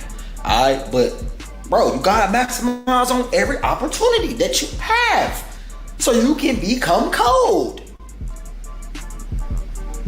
Trust me, bro, women cannot take what they do to us, bro. They can't take what we do back to them. That is very right true. Now, G, she shitting on you. Any man that's been in this type of situation, right, where a woman feels like you're not trying hard enough, or you're not making enough money and shit like that. Okay, swallow those words up. Okay, okay, boss up. That's all you gotta do. Remember those words that she said to you. That's it. It's the difference between what a person say and how a person says it. She said she fed up. She's sick of it. I'm fed up. I'm sick of it. I can't take it no more. I want me. All I hear is, I want Duke Dennis. And you know, the funny part, women do be online, but they be out in the streets. They be out in the streets for the most part. So she don't even know what Duke Dennis is, but she wants it. I want Duke Dennis. They just be throwing names out there. Fellas, if your girl come over there, I want Duke Dennis, bro, just leave. Just leave. You should be instantly turned off. Like, oh, she whack. Get up out of here. I want Duke Dennis. I want a new nigga. I want to be for the streets. I want to have fun. I want to Duke party. I want to get butt all on my face. That's all I hear. And that's cool. That's cool. That's cool. It's all good. It's all good. At the end of the day, you can get the last laugh.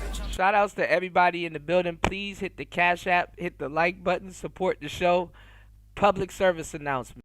One drunk man is more intelligent than 3 women with PhDs. Thank you so much. That's Thank you so much. That's the thing. Thank you so much. That's the thing. As long as you working, getting up and you working, I'm getting to that money. I get paid in 2 weeks. Ooh, shit, I get paid another 2 weeks. Ooh, I get paid in another 2 weeks. And you get paid in another 2 weeks. And you get paid every week. Damn, shit, you get paid in another week. Shit, it's like 90 days can happen. Then about 6 months can happen, you doing it. Then about a year happen. This shit don't happen overnight. Over consistency of time, this shit happens though. Then you going on 2 years, you know. And by the time it's like, that's like, damn, your money up, bro. You doing real good. Where she at? Hello? Is anybody there? Yeah, what's going on? Oh, you ready to get your shit dug out, bitch?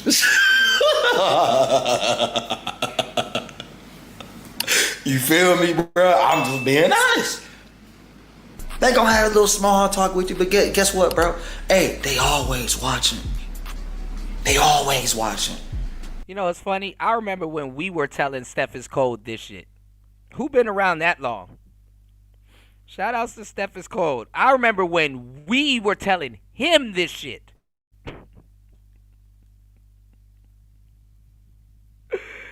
Oh man, I remember when we told him this. Just got live a little bit more life, man. Whoo-wee.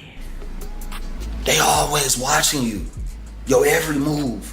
So as long as you make your every move and your next move your best move, and it's building towards progressing towards your life, bro, you're gonna be good, G. You're gonna be good, I'm telling you. But if you complain, you know you're gonna stay the same, man. Man, don't forget, bro. Get the cold starter kit, bro. 72 hours left before it's gone. And when it's gone, it's gone. Link is pinned in the comment section in the description. Don't forget, like my shit, man. I'm gone. Peace. Lord have mercy. Hold on. Hold on, y'all. Uh-oh. Can't make this up. Hold on. God damn, I got a lot of shit playing. God damn. I'm getting bombarded, y'all. I'm getting bombarded. Alright. Y'all please hit the like button, support the show, hit the Cash App. We are going to have another show going over, because I actually enjoyed those shows, and those shows have been fun. Andrew and some of those feminist debates that he been getting into, because he got one with this male feminist, and where is this?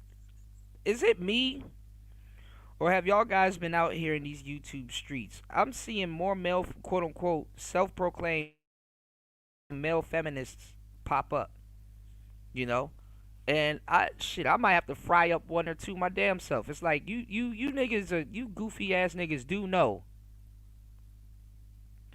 that you can't be a self-proclaimed male feminist. Like you literally like you know how they got that one nigga at a time rule for certain black people and shit in Hollywood.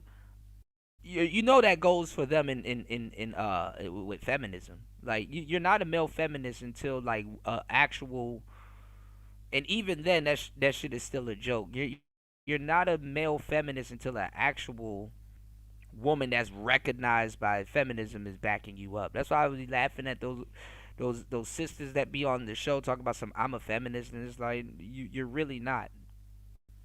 They didn't. Who let you into their club? Y'all were talking about gangs and shit earlier. Who loked you in? How you turn cuz?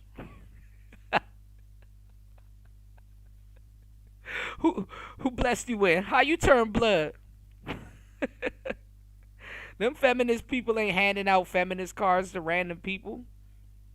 So how all these people just pop about it? I'm a male feminist. Nah, you gotta get simped in. You gotta get simped in. You can't just get online one day and just start claiming feminism and all that other stuff. You know, you go to one of their rallies, they ask us, who ordered pizza?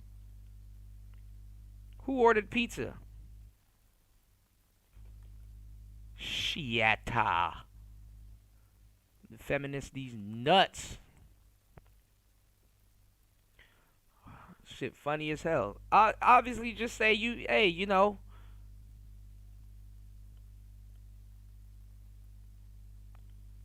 I believe women should have certain things. Cool. I do too. If we're going to have a conversation about the mental acuity of a recent president, it does seem a little weird to be focusing exclusively on the last one, and to also include the one who blasted out this typically truly insane all-cap social media screed yesterday. Happy Memorial Day to all. Okay. Now, also too, there's a lot of stuff going on in the world today. Speaking of students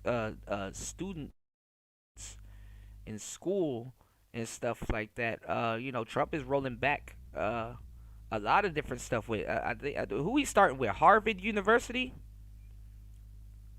and then I heard he's like stopping like these new student applicants and stuff. You know, so I guess some of these kids signing up for certain colleges and stuff like that, and maybe they all might not be they all might not be from the U.S., but I heard he rolling that shit back. You know, so hey, it is what it is. Okay, weird way to start. Including the scum that spent the last 4 years trying to destroy our country through warped radical left minds, who allowed 20 million people to illegally enter our country, many of them being criminals and then mentally insane, through an open border policy that only an incompetent president would approve. Okay, so when Trump lets people into the U.S., he's letting criminals in, but when Biden did it, he wasn't.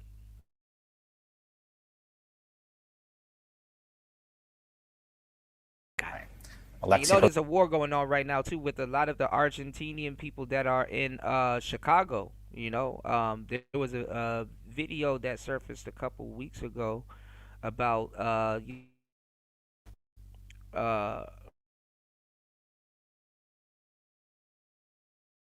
shot up the school because him and the Argentinian gangs were getting into it. So hey. Cast in sync with Alexei Fashikir as a senior advisor, Senator Bernie Sanders. And let me tell y'all something too, because a lot of people aren't hip and don't understand. Some of those some of those gangs from Argentina and stuff, they were beefing with other gangs back at home on their turf. You know, and people from other countries back at home on their turf. So a lot of times too, when they come to the States, they pick up where they left off. You know, they pick up where they left off. You know, or all it takes is two gang members or somebody to be like, hey, you know, remember this and blah blah blah. Man, they pick up where they left off. So. Some kids don't even know what they're getting themselves into. Executive Director of the progressive nonprofit news organization More Perfect Union. They both join me now. You know, one of the things, Alexei, that I think is a sort of struggle, and it is a newsroom saying that we don't cover the planes that land. That when things are normal, they're not news. When they're abnormal, they become news. And again, Trump's sort of stream of consciousness, these addresses.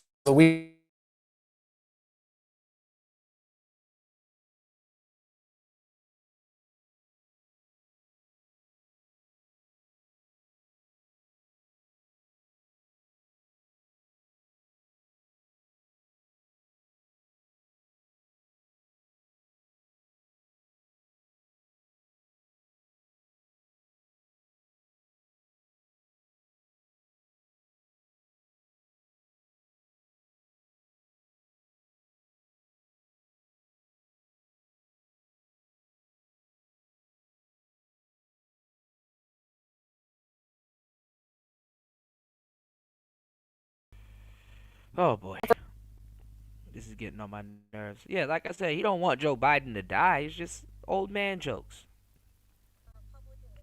Republican leadership for the forever future, as far as I can tell. And it's a disgrace when Democrats included say, well, we should thank President Trump for being nice and normal and choosing Biden over cancer. I mean, he's calling him scum a few days later. So it's a problem. You know, part of it, too, has to do with this question about, one of the sort of questions in the political discourse after this book on the sort of last few years of the Biden administration, is the degree of how on top of what was happening in his White House was Joe Biden. Which, again, I think there's some interesting questions there. But in the current world we live in, Trump does come out every day and ask what he's signing when they give him his executive orders. And on the single biggest piece of domestic legislation, which is this big, beautiful bill, he doesn't seem to be that in control of it at all. In fact, it seems like it was written by the same people that have been running the party for 20 years, Faz.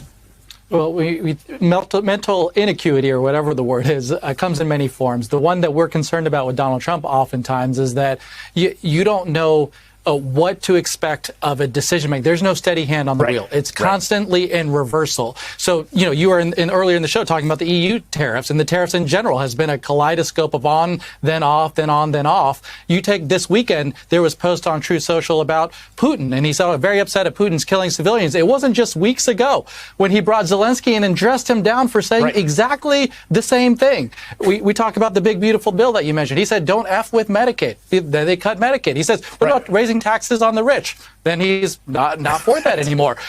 Every single day, Doge cuts. I mean, he's moved all kinds. I was just gonna say something like that. War Master, always the voice of reason. Dude did forget that Congress writes laws. Fascinating. Kinds of places on that. Every Right, the president doesn't write laws. single day you get a reversal of some kind that you're just like, you can't have any degree of confidence. This is what I've been saying for years. And War Master, if you heard me say this a million times, if someone is bad, you don't have to go out of your way to prove that they're bad.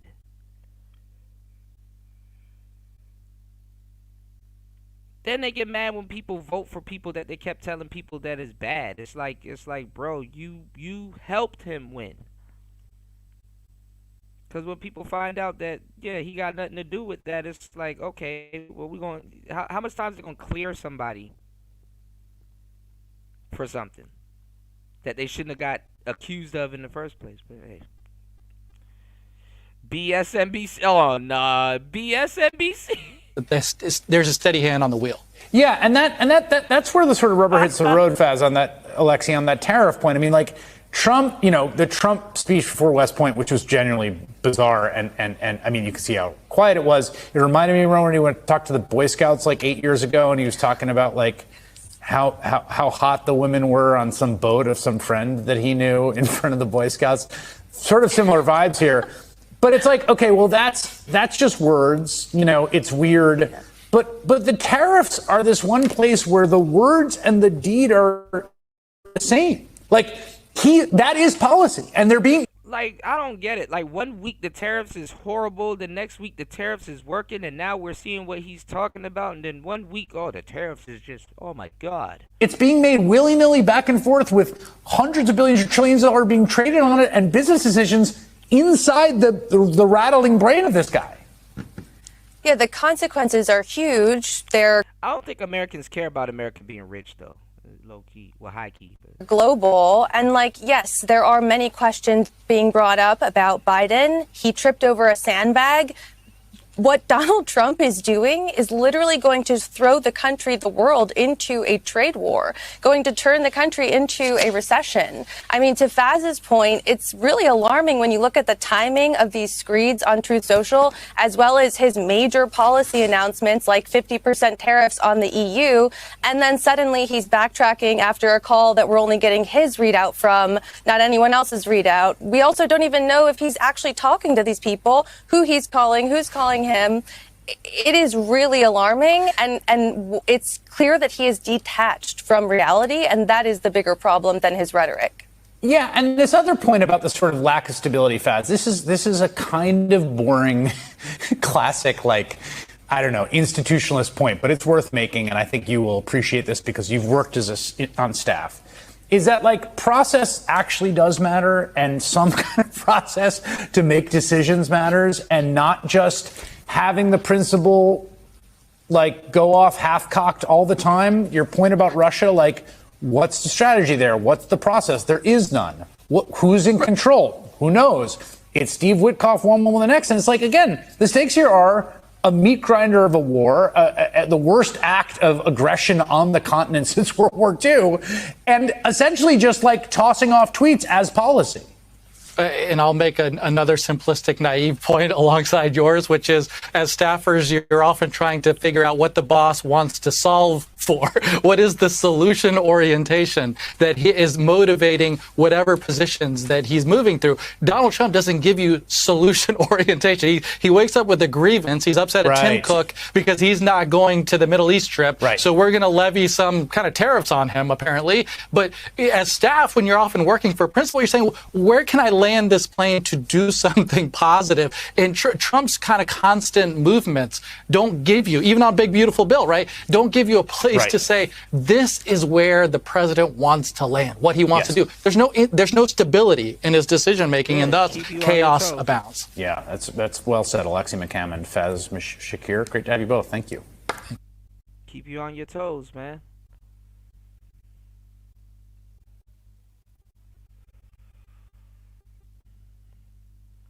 That's what I'm saying. I mean, like I said, you have a lot of people that are oh, I don't like Trump, I don't like Trump, but they watching his every moves, and then they end up becoming fans of him, and then you got other people that's like, oh, he scares me, and then they're fans next week. I don't know. You don't gotta like the guy, but he does show you how delusional America is. I think we're past the point of can be. Shout outs to Candace Owens. I actually like Candace. I wanted this the other day. With Harvey Weinstein.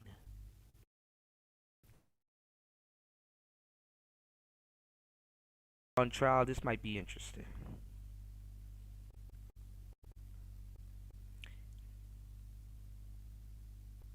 I think he gonna get out soon too, if I'm not mistaken.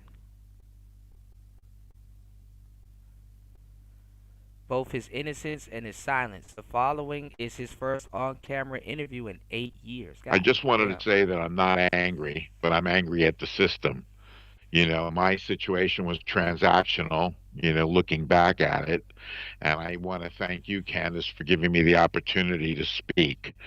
I just want to say something very clearly. I believe women should be heard, but I'm wrongfully convicted.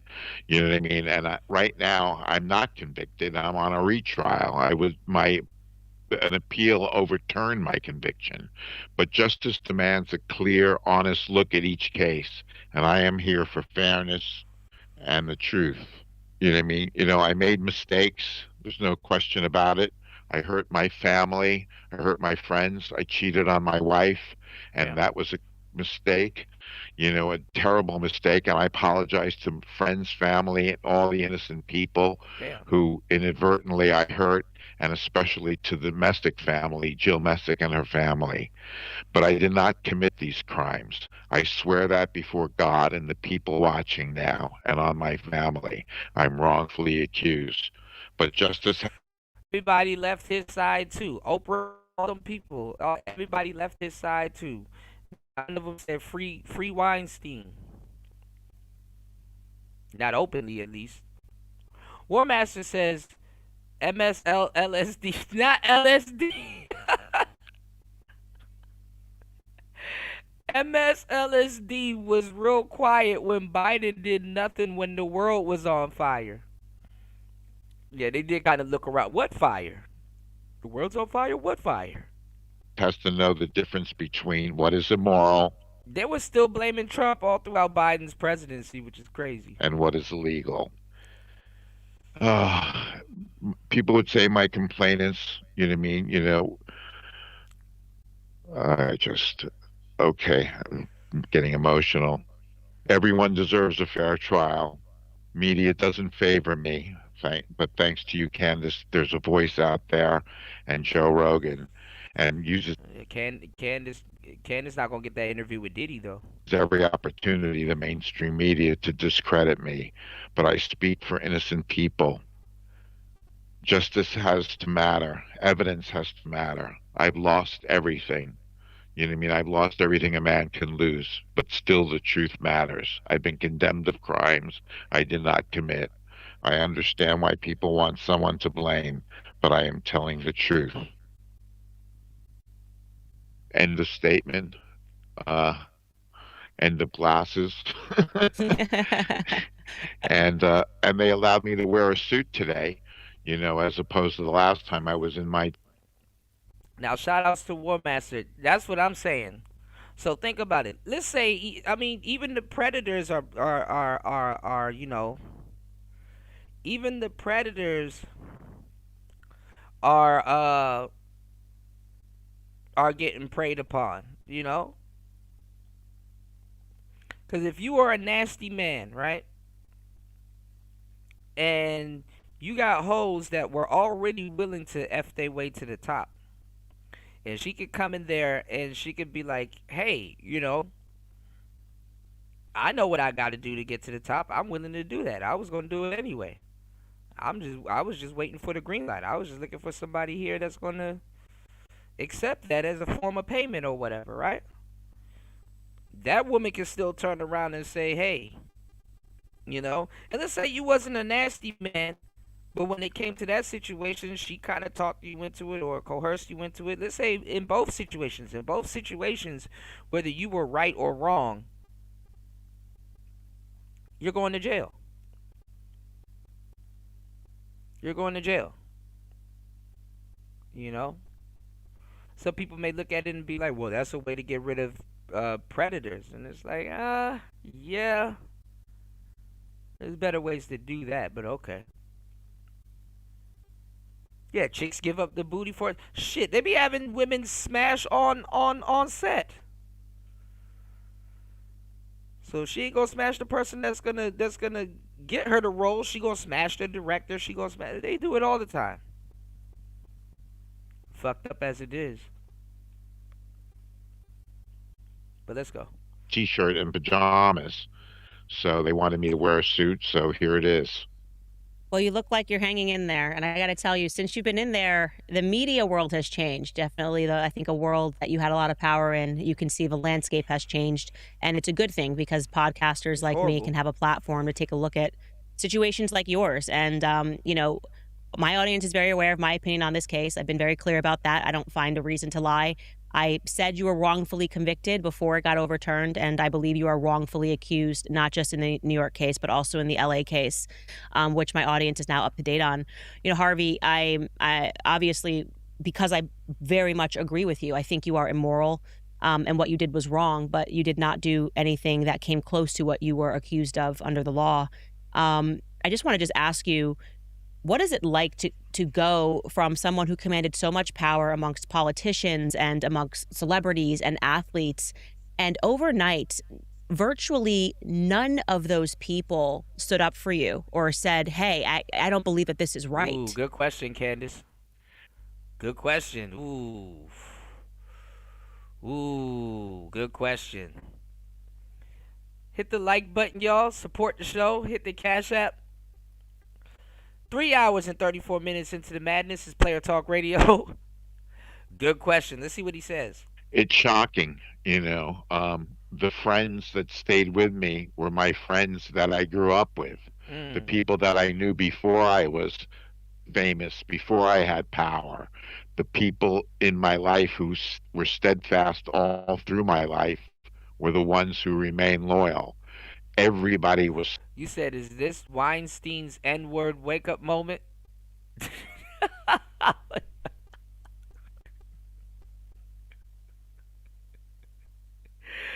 Are you saying, is this Weinstein's nigga wake-up call? It probably is. I wouldn't call him a nigga, but I don't know. I guess when you're playing these games with politicians and people, you know, somebody wants you up out of there. This is the means they go to do it. Now, I forgot. I probably covered this Weinstein case in the past,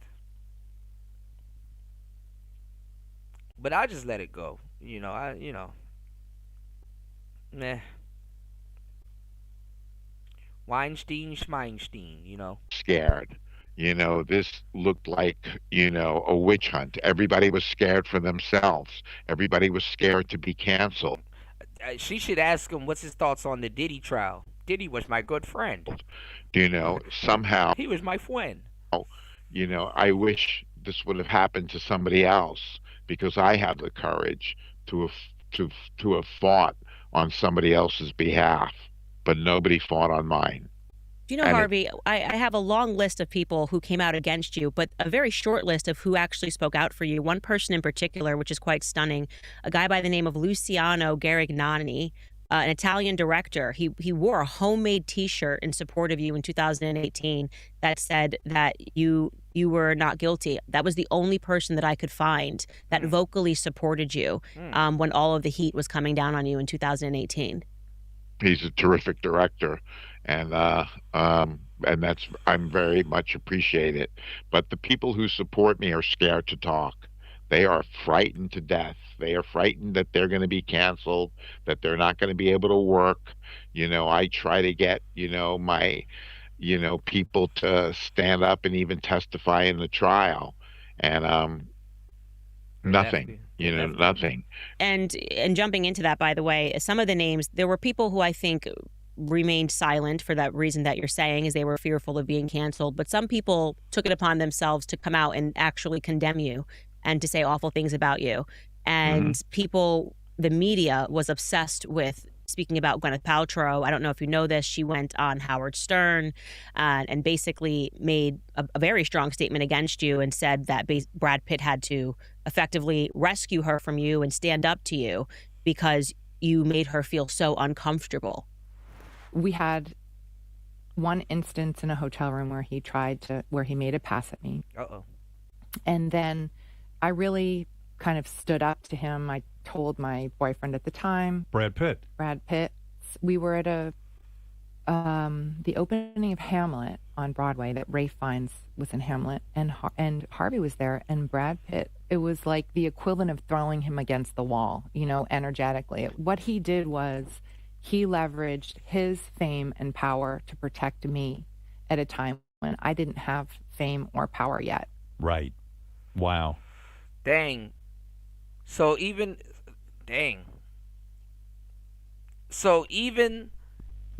Weinstein took his power and fame to help out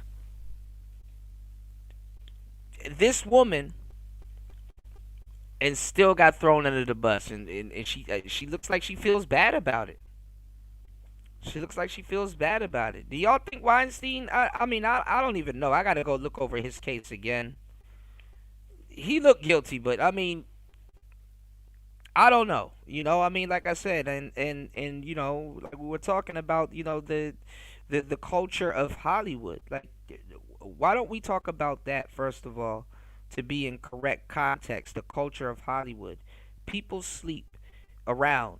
People have First of all, it's not even Hollywood. Regular people just sleep around and fuck anything and do all kinds of y'all. Some of y'all got people, if not you, that's sleeping around with people at your job right now. Right now. I remember one time I was working at this sandwich place. Niggas was fucking in the freezer and shit like that. I'm like, bro, what is wrong with y'all? First of all, at your job. And y'all do that in the freezer? Like, nigga, you don't, like, what are you, Mr. Freeze, my nigga? Like, you don't, like, that don't, you'd be surprised what don't stop people from doing them.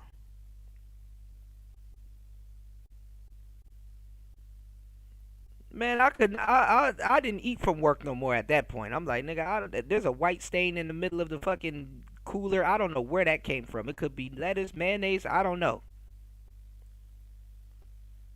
Mayonnaise. it's it's mayonnaise. You know, what do you skeet on the meat? Like, what is going on?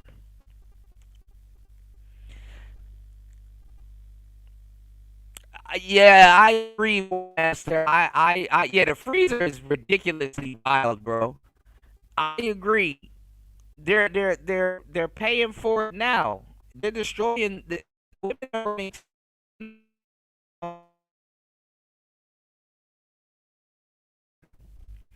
As said, these broads will regret the criminal.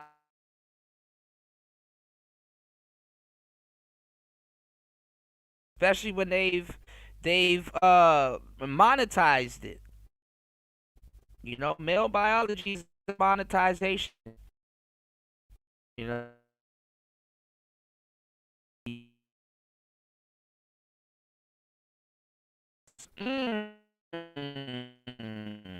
Or what they will.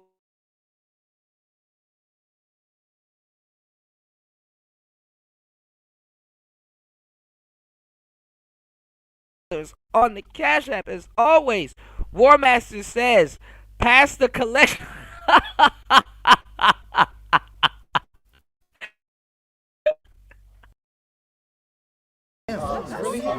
You're a victim. There we go, CSI. War Master says, pass the collection plate for. I did not have sexual relations with that woman. These allegations are false.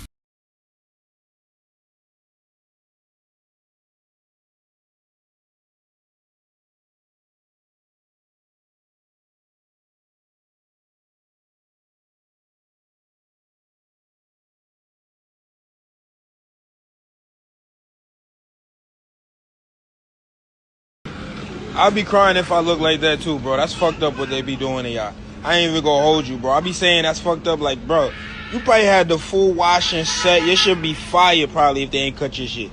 Fuck it though, bro. It's your life.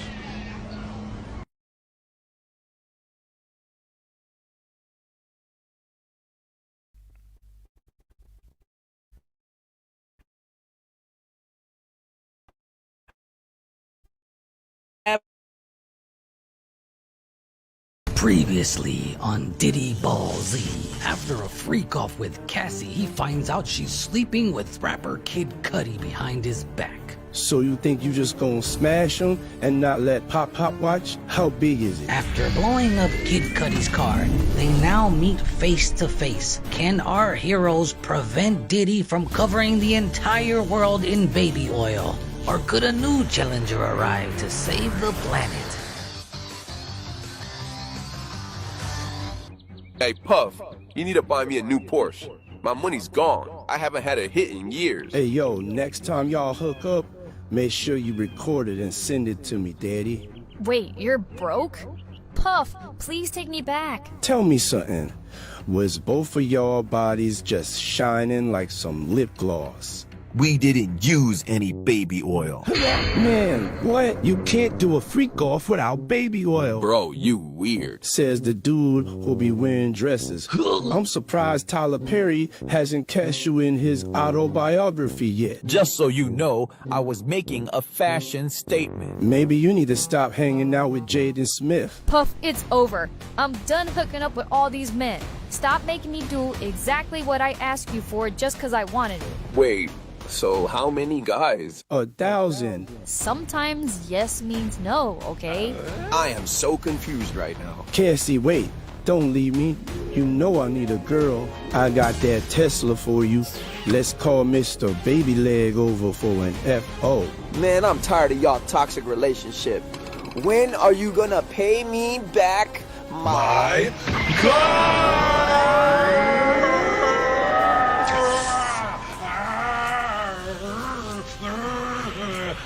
Hey, Playboy, you alright? Hey, just tell me this one thing. Did you have my girl's toes curling? Man, I wish I got to see that.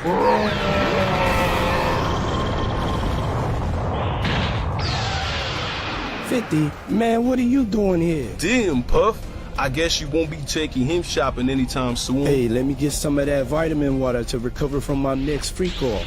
There's no more baby oil for you, Puff. Does the carpet match the drapes?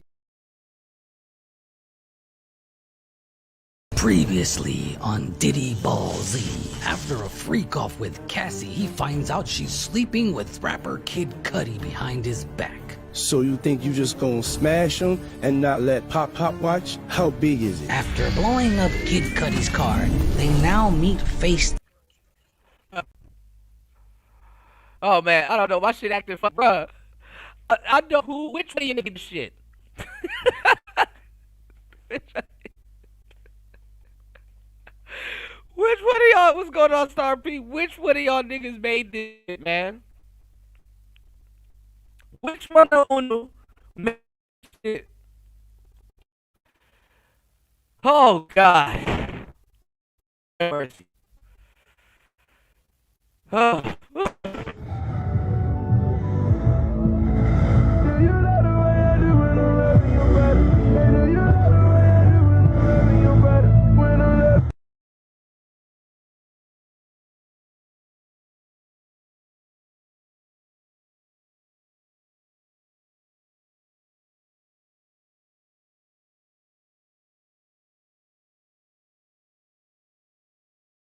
Fucked up if that's what got Diddy caught up. All of the baby oil that he's been ordering. It's like we baby oil. Bro, did y'all hear the guy the name of the guy that he said on that show? He said we're gonna call Mr. Baby Leg is crazy. Mr. Baby Leg. He said if you ever make her feel uncomfortable again, I'll kill you, or something like that. It's a complete fabrication, about Yeah, my baby, I got a whole baby arm in my drawers. I got a whole baby arm. Oh man, don't play me at work, y'all. You will for sure get fired. I am not safe for work. All right. Shout out to Star P in the place to be. What's up, player? relationship with Gwyneth. I'm gonna talk about it and just say that I had a meeting with her. She originally was scheduled to do Woody Allen's Everyone Says I Love You. Thank God I was distributing that movie as well, and I managed to substitute Drew Barrymore for Gwyneth so that Gwyneth could play Emma. And Woody Allen did us a real favor by doing that because we were scheduled to shoot Emma, and I wanted Gwyneth for the role. At the end of the meeting, we had a glass of champagne. As I was walking out the door, I said to her, "I'd love you to give me a massage." And she went, "Yeah." And, that was it. I didn't put my hand on her. I didn't touch her. I definitely made a pass, I guess, you could call it that. But that was the sum total of that situation. She did have Brad call me, and Brad, very manly, very cool, just said, "Don't do that again." And that was that. We made 11 movies together, classic films, Shakespeare in Love, Talented Mr. Ripley, Sliding Doors, just so many great movies and such a great partnership. And now I heard, that she thought the relationship was abusive. Anybody who was there, who witnessed that relationship, it just turned into total friends. There's pictures of her hugging me when I was sick, when I was sick and in the hospital and didn't think I was going to make it in 1999. Gwyneth at the Golden Globe said, "Bomber, we miss you." She got up and made a speech about me. Nobody asked her to do that. In her Academy speech, she thanks me. She's the daughter of a wealthy TV producer, a great man, and Blythe Danner, a great actress, with Steven Spielberg as her godfather. She doesn't have to she could have just said, "Harvey asked me for a massage. I'm never working for him again." Okay, if you consider yourself to be pro-life, here's a wake-up call for you. Despite the overturning of Roe v. Wade, overall abortions increased nearly 1% last year. So what does this look like? It translates to over 100,000 additional lives lost, totaling an estimated 1 million unborn babies. Every one of these lives was precious.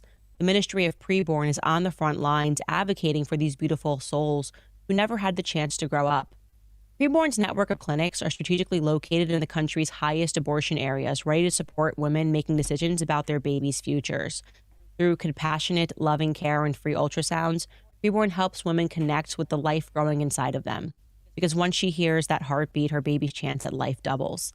Last year alone, Preborn rescued over 67,000 babies. Please consider getting involved. Your monthly support of $28 makes this mission possible. Life is sacred and life is eternal. To donate, you simply dial pound 250 and say the keyword baby. He said he has no game. Where was Cuda when Weinstein needed him? What did he say? See, and this is what you said. I hope he sues everyone. Okay, so you guys think Weinstein is not guilty? I mean, I'm saying this is what I would say, right? This is what I would say. And this is why I was telling these dudes, and now all of a sudden they're trying to act like they're players in the manosphere. And War Master and everybody here, y'all seen it firsthand. Some of y'all even participated in it, right? Now all of a sudden dudes around here are players. Can y'all believe it? Now all of a sudden dudes around here in these manosphere streets are players. Okay. Yeah, okay. This is what happens, man. It's like they were taking up tricking. They don't want to trick because in a woman's mind, it's like they're where that came from. In a woman's mind, there's more where that came from.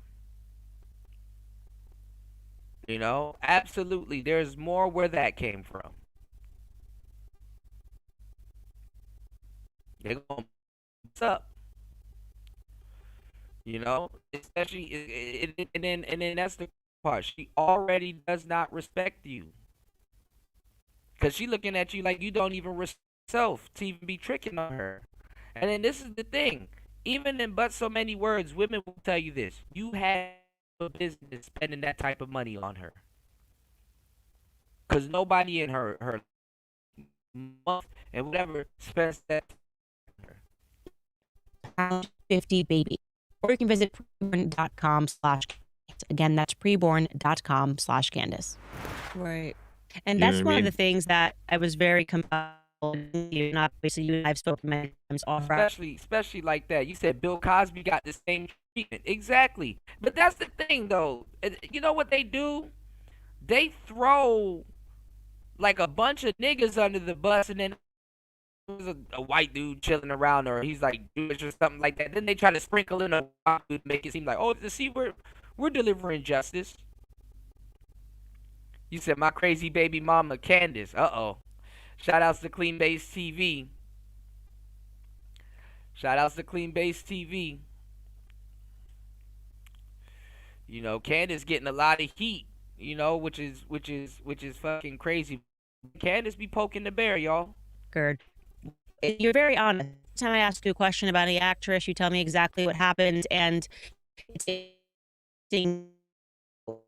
I always found to be a problem from the beginning is we're conflating. He made a pass at me and I didn't like it, right? Or I turned him down, or maybe fellas, and I blame this on us. Imagine being able to sue a woman for post-nut clarity. Imagine being able to sue a woman for post-nut clarity.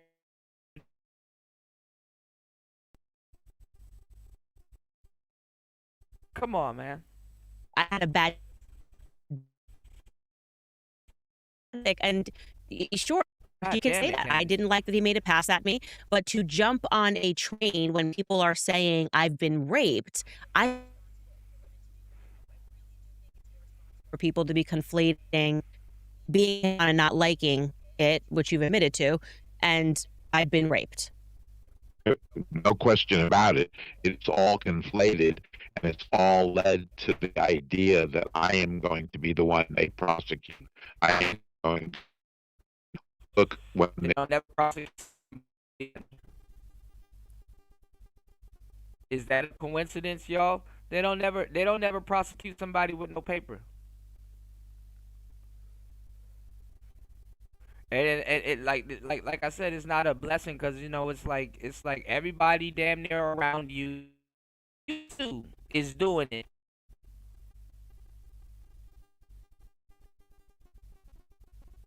And then they turn you into the face of it. They turn you into the face of it. Oh, you're the face of this. I'm not gonna say Harvey Weinstein or Diddy is innocent, but that's crazy. And like I said, if you were a piece of shit guy, just think about what I'm telling you. If you were a piece of shit guy, a hoe can come along, a hoe for show can come along and claim you did this.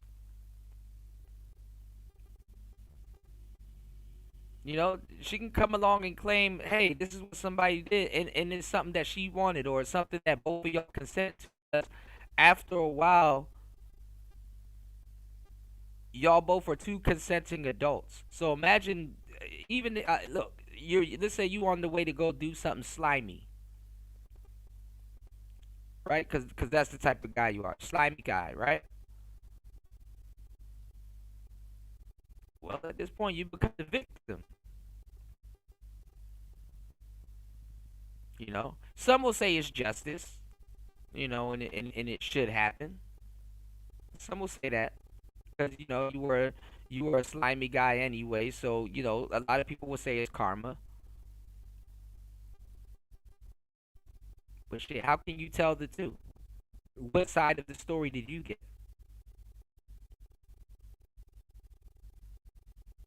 One man's enemy is another man's freedom fighter, so I've heard. The case was overturned. They could have dropped it, but they didn't. They just went after me one more time and added somebody to it. But, I can't talk about the case. Yeah. I can just, talk to you about the things you need to talk to me about. Right. And I totally understand that. I'm not going to push you on that because But that's probably one thing I do want to say is I've asked to have lie detector tests brought into the prison.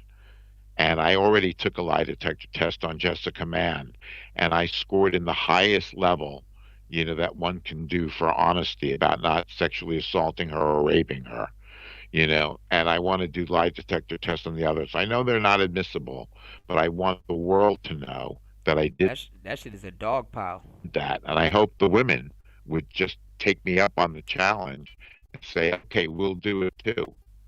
But I doubt they will. Oh, okay.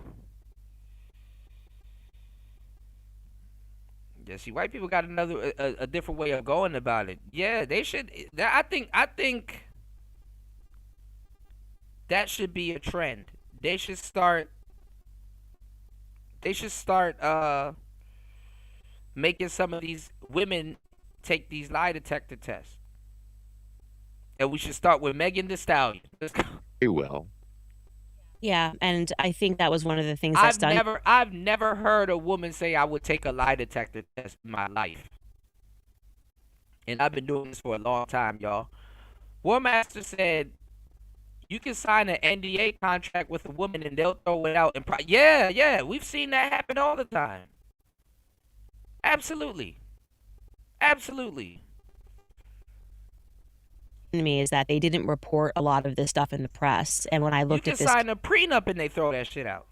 Case, and I said, if you're a journalist and you're just interested in anything, why would you leave out these big details? He passed a lie detector test, the things that the court was not allowing to be shown as proof of you know what they say about those lie detector tests when you pass them and stuff like that. They say it's a user error. Oh, he passed it. It's a user error. Oh no. They say it's a false positive. That's the term for it, y'all. Y'all go look up that term, false positives. Innocence in the courtrooms were something that also stunned me. Yeah, exactly, New. That's what I just said. It's the same way a prenup gets blown like a fart in the wind. Absolutely. Particularly involving the LA case, which I fully expect to similarly be overturned. It definitely looked like the Me Too movement got so big that they needed to say sort of hang somebody. Somebody's got to die so that we can move on and think that we've achieved social justice. And I think that Weinstein looked like a damn ogre, so they're gonna throw his ass under the bus. You said men are kind, women are otherwise. That somebody was definitely you. 100%. They wanted me, and they wanted me in jail forever. Yeah, and it's quite stunning because I think now, and we recognize this, the Me Too movement is on its way out, if it's not officially gone now, and people are willing to sort of look and examine the facts of this. Start throwing some of these studs under the bus. Let's be honest. This case, and I'm wondering if a lot of these celebrities, and I'm just giving you an example here. Seth Rogen came out when things were happening with you, and he said, I believe all women coming forward about Harvey Weinstein's sexual harassment. It took bravery to do so. Such a blanket statement to just say, I believe all women. That was kind of what was being said in 2017 and 2018. Like, women have never told a lie. I can, Seth, and I made a movie together called Zach and Miri Make a Porno. It was a Kevin Smith film, and it didn't do well. And I think, I forgot about that movie. Sometimes you blame the producer or the distributor, and in this case, they blame me. And it was a good movie, and I wish I could have marketed better, but I couldn't find the handle on it. And so I think there was always animosity between Seth and myself. So given the opportunity, he took a shot at me, and so be it. But I hear he's doing great work on this. I read about that he's doing amazing work on this TV series he has called The Studio, and he's an extremely talented individual. But I was a sitting duck. Yeah, and look, a lot of these people, I think it Yeah, was dudes do need to sue these broads in the government. That's why if Tory Lanez gets free, come on now. It only really takes one dude though to start that wave. That's the crazy part. step on his head while he's drowning and it will help you. And I'm sure their PR agents were saying, you don't want to get caught up in this, make the right On the internet, I don't know why men don't trust women. statement, or you're going to get burned by this. But like I said, some people took it, I think, a bit further. You and I had discussed, and I don't know if you're willing to talk about this, but Brad Pitt kind of got involved in a Me Too project after this, kind of got involved in a Me Too movie, so to speak, helping to produce one. And you and him had a very close relationship. Well, I wouldn't say it was close, but it certainly was friendly. And I guess his company produced, she said, the New York Times writers, and they produced the movie. And I can, I just, when it came out, obviously I was concerned, but it bombed so badly. There was no interest in it. It grossed $2.5 million. It was a $30 million. Let me let y'all in on something too, ladies and gentlemen. Women don't even support Me Too movies. Bitch. They know the whole playbook. Women. The people that's running all of this stuff, women don't even support Me Too movies.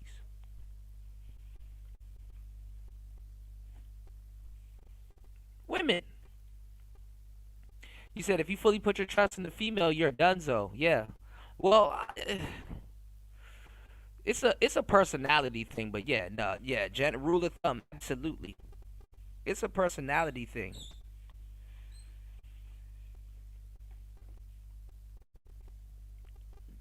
It's not even people. It's not even man or woman. It's you got to have a good read of people's personality, and even then, don't do it. Movie, something like that, or maybe that between advertising and the cost of the film, and the movie grossed $2.5 million or Shit, you something. put your trust in anything, you're donezo, damn near. You better off with inanimate objects. Weekend, which is disaster. I think it went on to gross $4 or $5 million. So maybe it showed there's no interest in me, but there certainly was no interest in the case. And the New York Master Times said Me Too went out the window when the universities were getting sued. Notice how the media doesn't talk about it anymore. Mattress Girl got essayed, and a grown man who was drunk. She said he was the and she said she was the victim. Yeah, there's a poster out there that I've actually seen, and I've showcased it on the show a couple of times. It's like a guy and a young girl drinking. And on the posters, there's only one of these people in this picture. Only one of the people in this picture has given consent. Scandalous. Those writers, And this is a quote unquote man's world / patriarchy, and men don't got no power in this.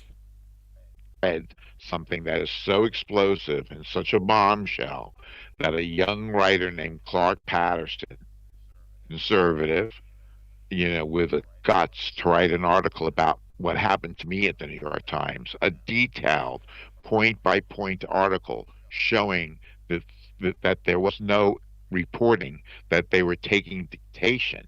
When they said she said, they meant it. She said, we wrote it down, we never checked it.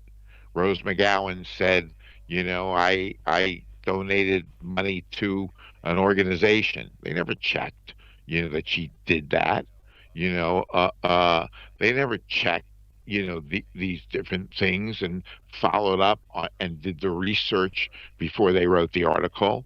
Ashley Judd's claims are, ridiculous. I stood in a hotel room. I never touched her, came on to her, nothing ever. I fought for her. They said I banned her on a movie. I fought for her on Good Will Hunting, and I lost that battle. I thought she would have been fabulous in that movie, and I think she would have gotten an Oscar nomination. But, people could forget all it is research. There's an article in the Washington Post, if you Google Ashley Judd and Harvey Weinstein, and said that Ashley Judd gushed all over me at the English Patient Oscar party. There's a picture of me holding her hand. And when she went on TV, she said, "See, he's pulling me. He's pulling me." I was just holding her hand, pushing her into the party, bringing her in.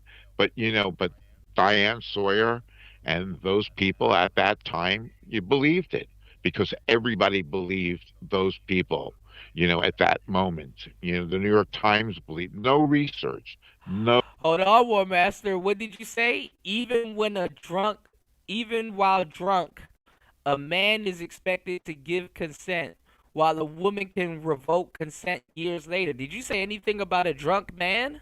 One drunk man is more intelligent than 3 women with PhDs. Thank you so much. That's thank you so much. Thank you so much. That's the I heard somebody said drunk man. One drunk man is more intelligent than 3 women with PhDs. Thank you so much. That's thank you so much. Thank you so much. That's I heard somebody said drunk man. You know what's funny?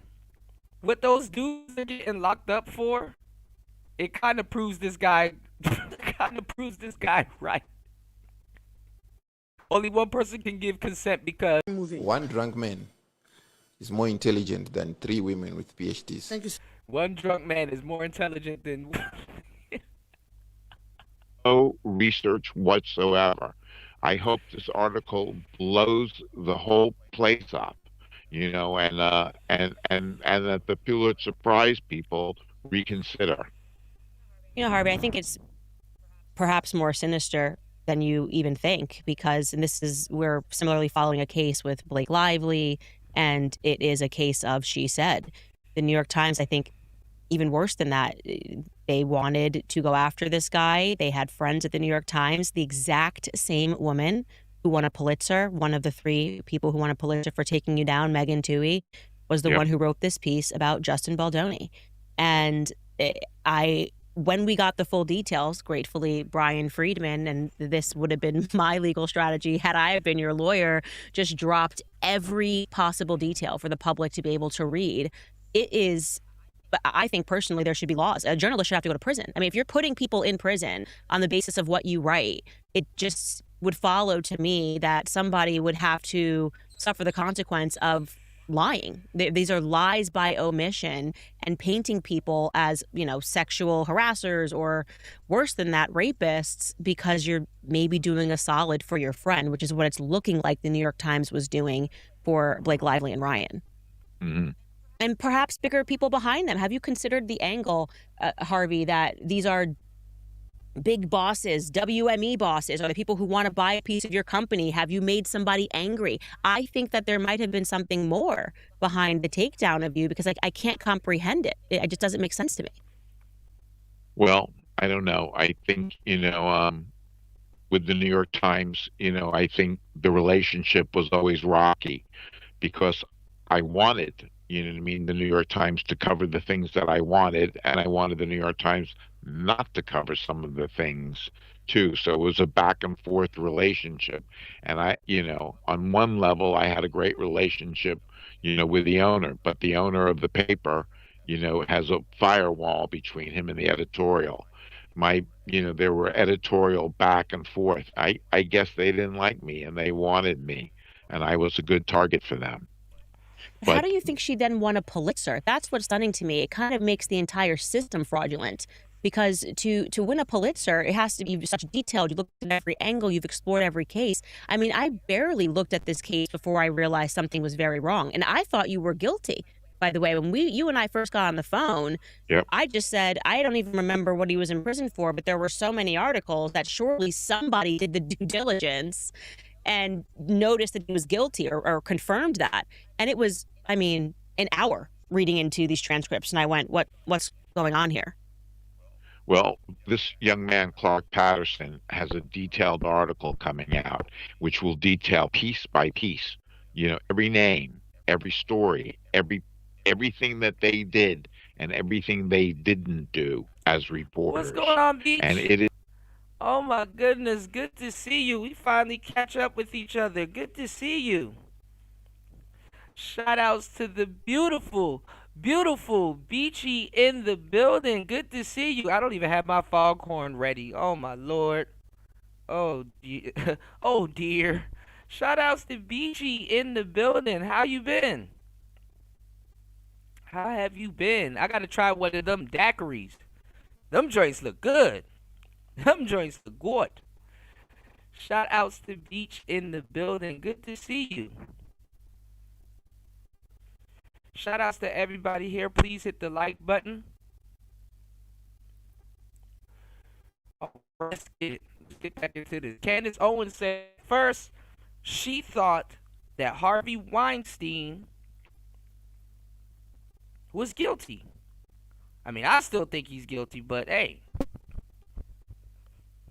I gotta go over his case again because 1 minute he did get let out, but I don't know exactly which one of the women got him. Honestly, I don't know which one got him. So yeah. It's a stunning piece, and I hear it's going to be published soon. I All don't I know, he know was where. back and forth to court. You know what I mean? Absolutely. But I just heard through the grapevine. But and I read a preliminary article, and I'm excited. So I can sue them for defamation. Absolutely. And a see, question for you, Harvey. let me tell you the reason why they ain't gonna let some of these people out. Because they know they're gonna sue, Somebody who's on the red carpet all the time, flying premieres, flying private, commanding so much respect in the industry. What is a day in your life like now? See, it's their job. It's their job to make sure people are stuck in jail because they know they're gonna sue. Of course. I mean, he might not, but if he was smart, he will. If Tory Lanez get out, he needs to sue. And he gonna get big money. He gonna get big money because the shit. If Diddy gets out, sue. Because these people are giving people certain deals and agreements and proffer agreements and all this stuff. Then they're telling y'all that, hey, justice is being delivered. I mean, listen. Deliver justice. Be wrong. Piece of shit. Deliver justice, right? But let me tell you something. You shouldn't have to break the law to deliver justice. You shouldn't have to break the law to deliver justice. And let me tell you something. That's not my words. This is not me making no shit up. This is playing by what they've thrown out there. What they've taught y'all. What they've indoctrinated y'all with throughout the years of your life. Hey, at what point do you start breaking the law? At what point do you start becoming a criminal, to do your job? And let me tell you something too. Like I said, and like Batman said, at some point you're not gonna understand the decisions that I make. Y'all are gonna hate on me too. Whoop-de-whoop, blah blah blah. And that's probably true. But that's for Batman, not the fucking law. Shout outs to everybody here at Player Talk Radio. Thank you guys for hitting the like button, supporting the show. Please support the show on air, off air. You support the show because you care anywhere. Listen, I gotta go study. I'm studying for a certification, but guess what? I'm not going to sleep. I'm gonna be right back in the next couple of hours because we're gonna go over some more debates on the Whatever podcast with Andrew. So I need you guys to be up and ready. Hit the like button. I might be on by the time you guys are at lunch, So make sure you guys get to work safe. And make sure you guys take a listen to the replay. There's a lot of stuff that we covered on today's show. We got a lot more stuff to cover. All right, it's Player Talk Radio. I am your gracious host, DJ Kuda, right back at the helm of today's show. Good morning. It's Player Talk. Peace. Previously on Diddy Ball Z. After a freak off with Cassie, he finds out she's sleeping with rapper Kid Cudi behind his back. So you think you just gonna smash him and not let Pop watch? How big is it? After blowing up Kid Cudi's car, they now meet face to face. Can our heroes prevent Diddy from covering the entire world in baby oil? Or could a new challenger arrive to save the planet? Hey, Puff, you need to buy me a new Porsche. My money's gone. I haven't had a hit in years. Hey, yo, next time y'all hook up, make sure you record it and send it to me, Daddy. Wait, you're broke? Puff, please take me back. Tell me something. Was both of y'all bodies just shining like some lip gloss? We didn't use any baby oil. Man, what? You can't do a freak off without baby oil. Bro, you weird. Says the dude who'll be wearing dresses. I'm surprised Tyler Perry hasn't cast you in his autobiography yet. Just so you know, I was making a fashion statement. Maybe you need to stop hanging out with Jaden Smith. Puff, it's over. I'm done hooking up with all these men. Stop making me do exactly what I asked you for just because I wanted it. Wait, so how many guys? 1,000. Sometimes yes means no, okay? I am so confused right now. Cassie, wait. Don't leave me. You know I need a girl. I got that Tesla for you. Let's call Mr. Baby Leg over for an F.O. Man, I'm tired of y'all toxic relationship. When are you gonna pay me back my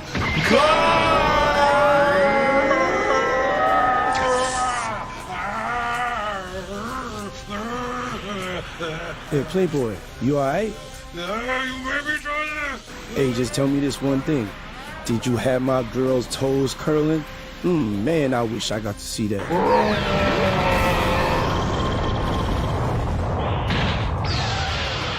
50? Man, what are you doing here? Damn, Puff. I guess you won't be taking him shopping anytime soon. Hey, let me get some of that vitamin water to recover from my next freak off. There's no more baby oil for you, Puff. Does the carpet match the drapes?